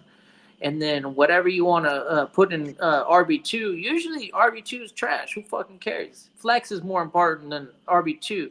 But you've got Connor, Ramondre, and Tracy and Dowdle. So if you get RB2 in Brees Hall and you're able to, or actually he would be your RB1, we move him up to RB1. Connor would be your number 2, and then you would be able to flex a goddamn Brian Thomas Jr., Ramondre, Tracy. Those are nice pieces. But to me, if I'm a Brees Hall owner, I'm not giving him up without receiving something like if I'm hurting for receivers and I'm still on the Waddle is because he's the 7th highest paid wide receiver in the league, and it's a high scoring offense. He's getting them. Like then I would sell him because he's not doing anything for me right now. Like he's kind of a wash player on my squad with that type of ammunition. And if I have to sacrifice Brian Thomas Jr., if like say he counters with Brian Thomas, so I give up Brian Thomas and Tracy for Brees Hall, I'm not mad at that. But but my first instincts is to throw Waddle into the trade with Tracy, and because the Giants are the Giants. I know this is fantasy, but They might do stupid shit and fucking add Singletary to the mix a little bit more often. I hope not, but they still got Singletary. He's getting healthier. They're paying him. They're losing games. Singletary gets more involvement. Tracy's value goes down. It seems like a reasonable, because right now the Jets, at least early on in the season, we thought Braylon Allen might be a thing, but as the season has gone by, Braylon Allen has kind of like got back to the backup role. He's not I know I pinpointed it because I remember when they fired Saleh and they removed Nathaniel Hackett from play calling. Then, because Nathaniel Hackett, he was Matt LaFleur's guy when we would see a ton of Aaron Jones and AJ Dillon. He was a two-back guy. It's, like whether it was a 60-40 or a 70-30, nonetheless, he used two backs. Once they removed the play calling duties from him, I remember saying they're going to go to all Brees now. And that's what it's been since the last. That's what it should be, because that's what it's supposed to be.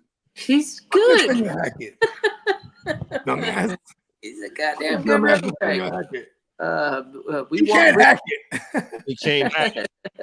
You can't hack But it. yeah, if you can avoid selling Brian Thomas, then but I think you're gonna have to probably. I'm okay selling high on a Brian Thomas. Yeah. I'm Well, perfectly fine with Okay. it. Brian Jerry. Thomas or a Waddle and a Tracy for a Brees Hall, I'm all about it. I would do something like that. Yeah. Hey, But- team, but stop counting me. You're keeping Amon-Ra. Don't fall for the trap, because the Brees Hall owner might be like, oh, I gotta have Amon-Ra, and if it comes to that, if the conversation escalates to Amon-Ra, you're keeping your high end wide receiver. Yeah, I kind of like Amon Ross scheduled the rest of the way, right? Did we were looking at it earlier, or the Lions schedule? Yeah, there was the Buffalo game, and then and then there's the Niner game. and then there's the risk of them winning out and not having to play their guys. I don't like- play like that though. Yeah, I don't play scared. I guess the only team we really got to worry about like that is the Lions and the Chiefs, right? Like if they continue to just absolutely run away with it, then I might change my tune. But for now, I'm okay. Like the Lions, they absolutely shoot it out all the time. You know what I mean? They just what they do. I guess the case is that the Vikings had those 2 losses in a row, and it would just kind of like put them a bit behind of the Lions. If the Vikings would have dropped one to the Colts, it would have been over for the rest of that division. I mean, so the Vikings, obviously, they still gonna make a run at it, bro. Like, and they have a lower place. A lower place. That's not even a word. That's I was thinking uppercase. that's the lowercase. last game too. Is the They have Vikings. a weak Lions. schedule. So if it does come down to it, it could be a nice situation for the Lions if they need to beat the Vikings, because that's the last game of the year. Is it the week 18? I think so. Nice. I know week 17 we're gonna have Vikings, Green Bay, and man, I hate it when I have my Jefferson in the championship against motherfucking Jair Alexander because he fucked me a couple years ago. Pause. Yeah, bro, you shut him out in the championship. I mean, it was not a Manning. I think his name was like John Mannion or something like that. You remember that? Oh yeah, It was- trash. Kirk Cousins had COVID. All of a sudden, they're out in the cold. Oh, in Zach Green Moss Bay. is on the IR now. Yeah, that's why the Khalil Herbert thing made sense. Yeah, Hold on, let me get this phone call. he is out for a minimum of 4 weeks with a neck injury. That's pretty serious. The neck, boy. That's that Peyton Manning neck. Peyton Manning.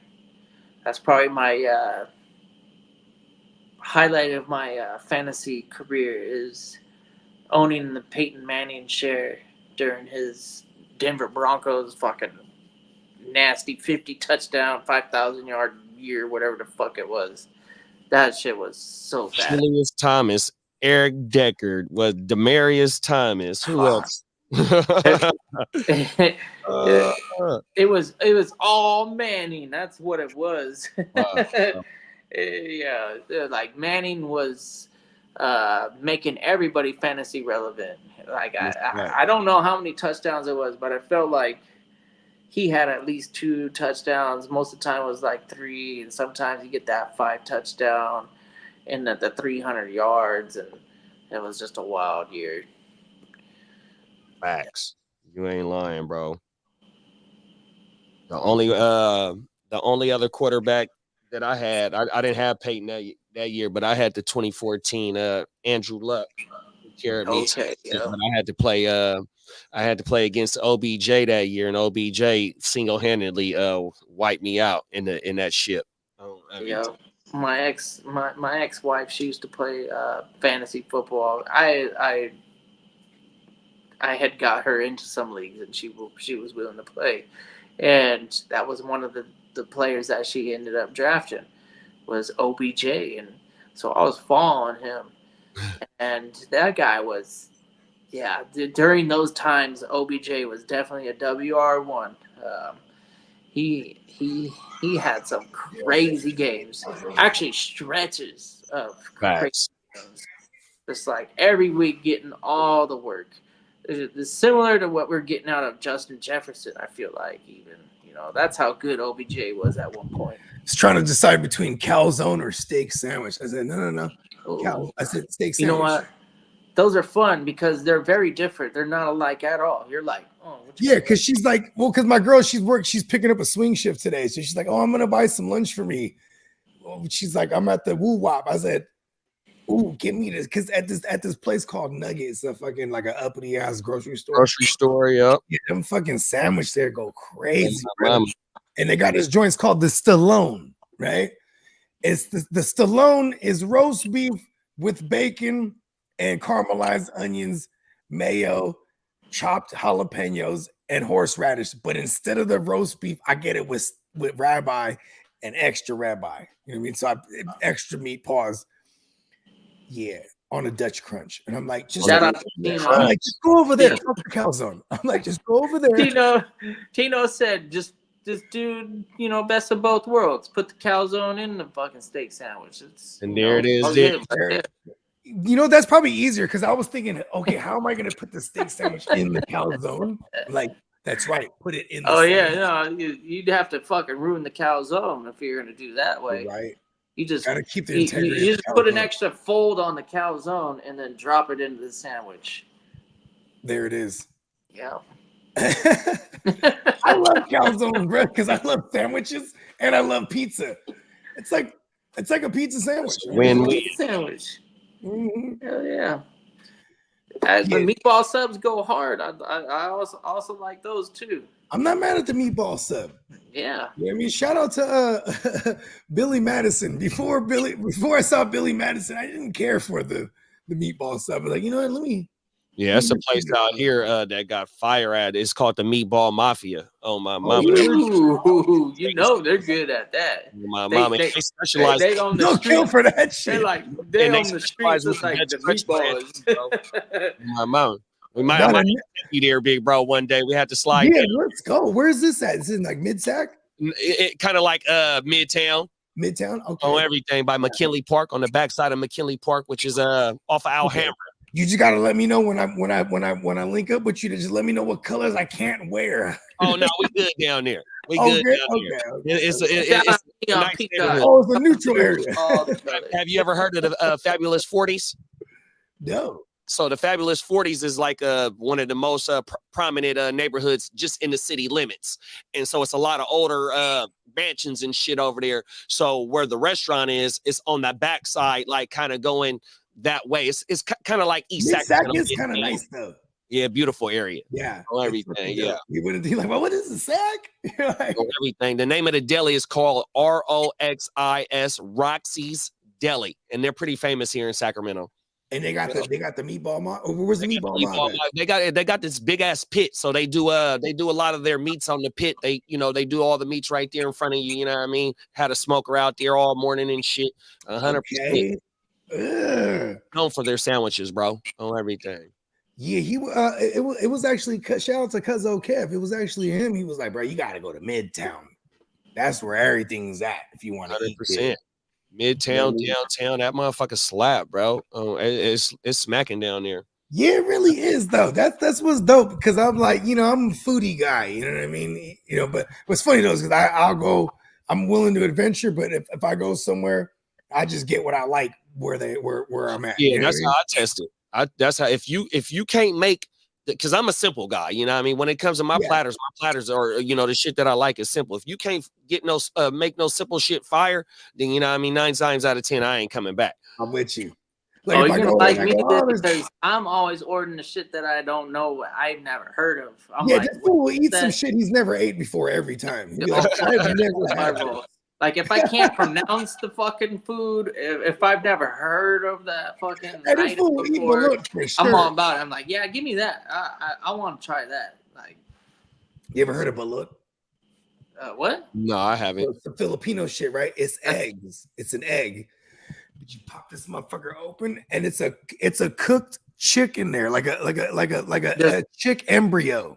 Oh wow. Yeah, and then you got the feathers in it and all that? Yeah, exactly. All the shit. And you just salt this motherfucker and you just get a fork and you just eat it in its entirety. And like, first of all, the first time I ever tried it, my girl was like, here, try this. We're at the Bay 101 casino because we used to always fall off in there after the club because after 1 o'clock, they had the $10.99 prime rib special. So we would be in that motherfucker. But then they had balut there and they would fucking...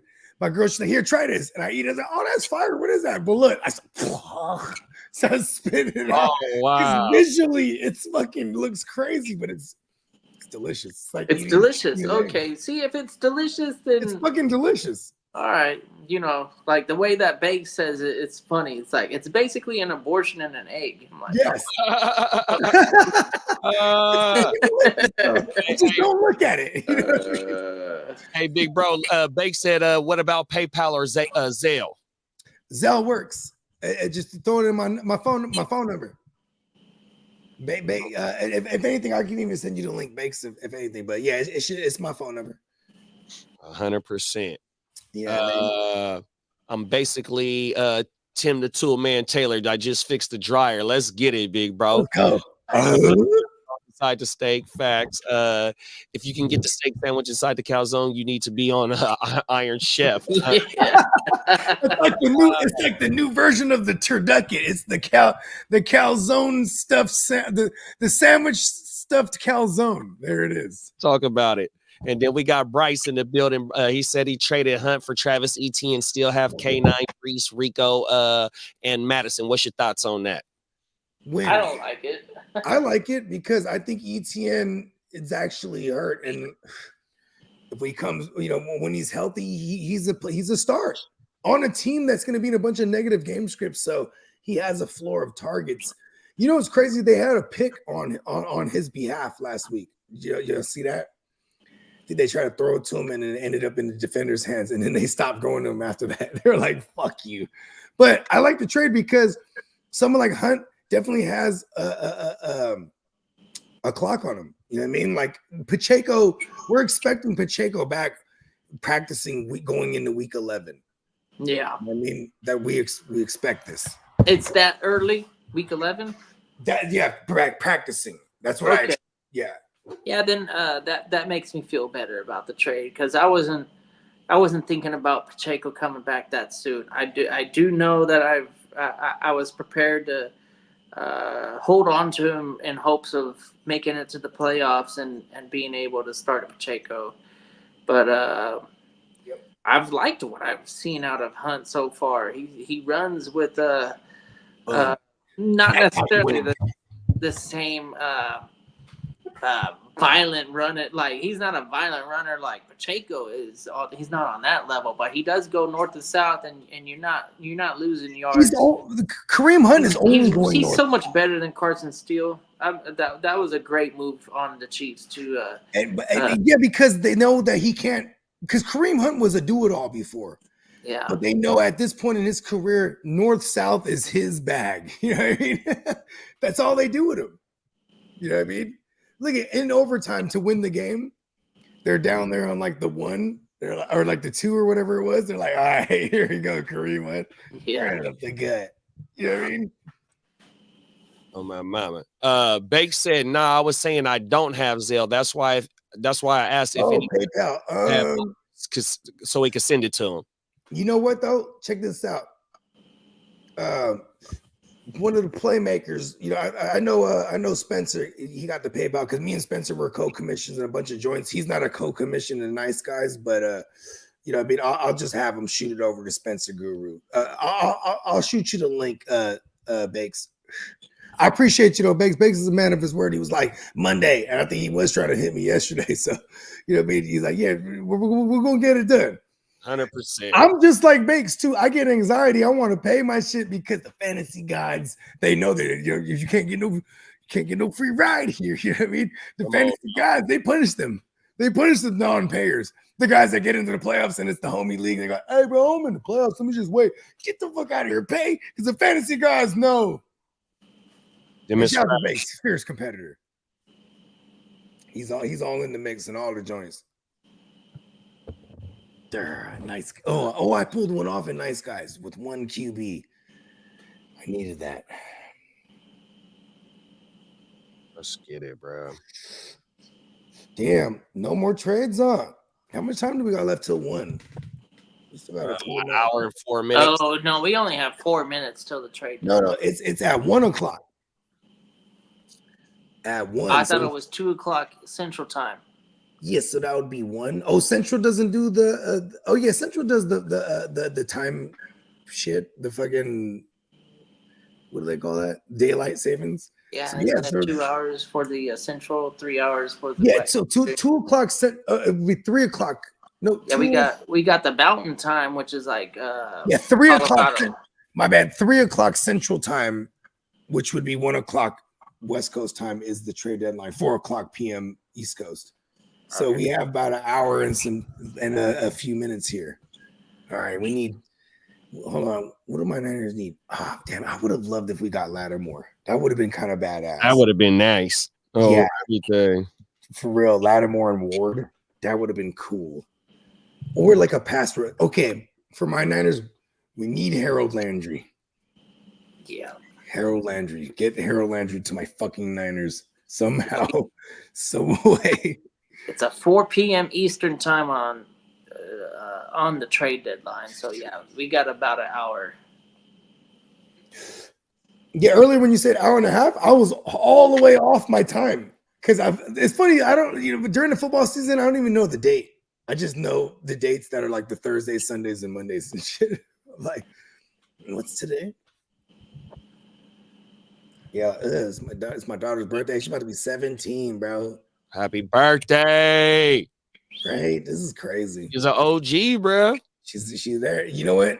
I will say she's just as ambitious as her old man was at that age. And at the same time, she has a lot more options because she kept her head straight in the books. You know what I mean? She's keeping her head straight in the books, I should say. And she's playing the guitar now because they offer guitar as an elective. And bro, she's a new one. I don't think jamming, bro. I'm like, oh my god, she got it. She got it. Yeah, she can sing too. Well, because you know me, I'm an artist, and like, she grew up in the studio. I used to have to take her with me because like, who was gonna watch her, right? Like when she was like 3 years old, 4 years old, she was just boom. Before I was like, okay, but now you're going to daycare. You know what I mean? That's even in the studio, I'd be like, I'm going to the studio with my daughter. Don't nobody fucking smoking that motherfucker. You know what I mean? What that say, bro? Who is that? You know who that is? Preston Smith. So they is that the receiver from. No, that's the lineman, man. Better the Steelers. Oh yeah. Oh, the Steelers got Preston Smith. Okay, my bad. wow. I was thinking of the receiver, Preston Yeah. Williams. Crazy. Preston Smith, that's a great pickup for them. Yeah. Yeah, and because Green Bay, they don't have a use for him. He's kind of been idle over there. He's in a rotation. So that's great because you need a rotation with Smith, with Highsmith, I mean. Because TJ Watt's never leaving the field and Highsmith never leaves the field, but you definitely need to rotate at pass rush when it comes to Highsmith. You know what I mean? Like, because you know what I mean? He's the guy that gets him. He doesn't have the motor. What do they call it? Motor? Yeah. Yeah, he doesn't have the motor like TJ does. You know what I mean? That's pretty big, man. This is an arms race. That's such a Steeler. Like if I, you know, the Steelers, okay, the Mike Williams, man, but yeah, that Preston Smith, that's a good one right there. I was trying to remember who the fuck he was. I was like, the receiver that was Preston Williams. You remember? Remember when they both had Bo Smith? The Zadarius Smith got traded this deadline, and so did Preston Smith. Yeah, and they're both familiar with that division because they both came from the Ravens. The Ravens, they never had like a standout pass rusher, but they always had a gang of them. You know what I mean? Like, and everyone put in work, but they would all have like 4 or 5 sacks each. It's just there was never one guy. You know what I mean? It was Preston Smith, Matt Judon, Zadarius Smith, fucking. You know what I mean? It was just like there was a few other guys I'm missing out here, but they had. I used to be like, yo, because they would always be at the top of the league in total sacks, but it was just there was never one guy dominating because there was just a gang. You know what I mean? Why couldn't my Niners get Preston Smith? I don't know. Maybe he's not cheap. Also, Green Bay and the Niners, you know, because you have LaFleur over there and you have Shanahan, although they're like friends and been groomsmen in each other's weddings and shit, they hate each other. We were trying to get Aaron Rodgers for so long from them, and it was like, fuck you, Shanahan. Then we're like, all right. Then we go and try to get fucking Staffy, and then fucking McVay undercuts us. It's like, fuck you, Shanahan. They all hate him. Hey, my G's, hit me whenever you want me to shut the stream down. I'm gonna go get ready, man. I gotta. We could do it right. We could do it right now. We could do it right now. Yeah. I'm ready. Yeah. Go get You know what I'm saying? my ballot, man. Yep. You ain't lying. I'm about to go grub. And hey, man, to everybody watching, man, we appreciate y'all. Always stay locked in. Tune in later tonight for the Guru Power Hour, the Guru Nation Power Hour, that is. And what else do we got? Oh yeah, the H-Town Huddle tomorrow night. Shout out to our man Gaga Miles Peacock. And then we rinse and repeat with the Week 10 banger on a Thursday. Actually, we got the Bengals Ravens here. For the Playmaker Watch Party. Let's go. Let's go. All right, y'all. Peace. Peace.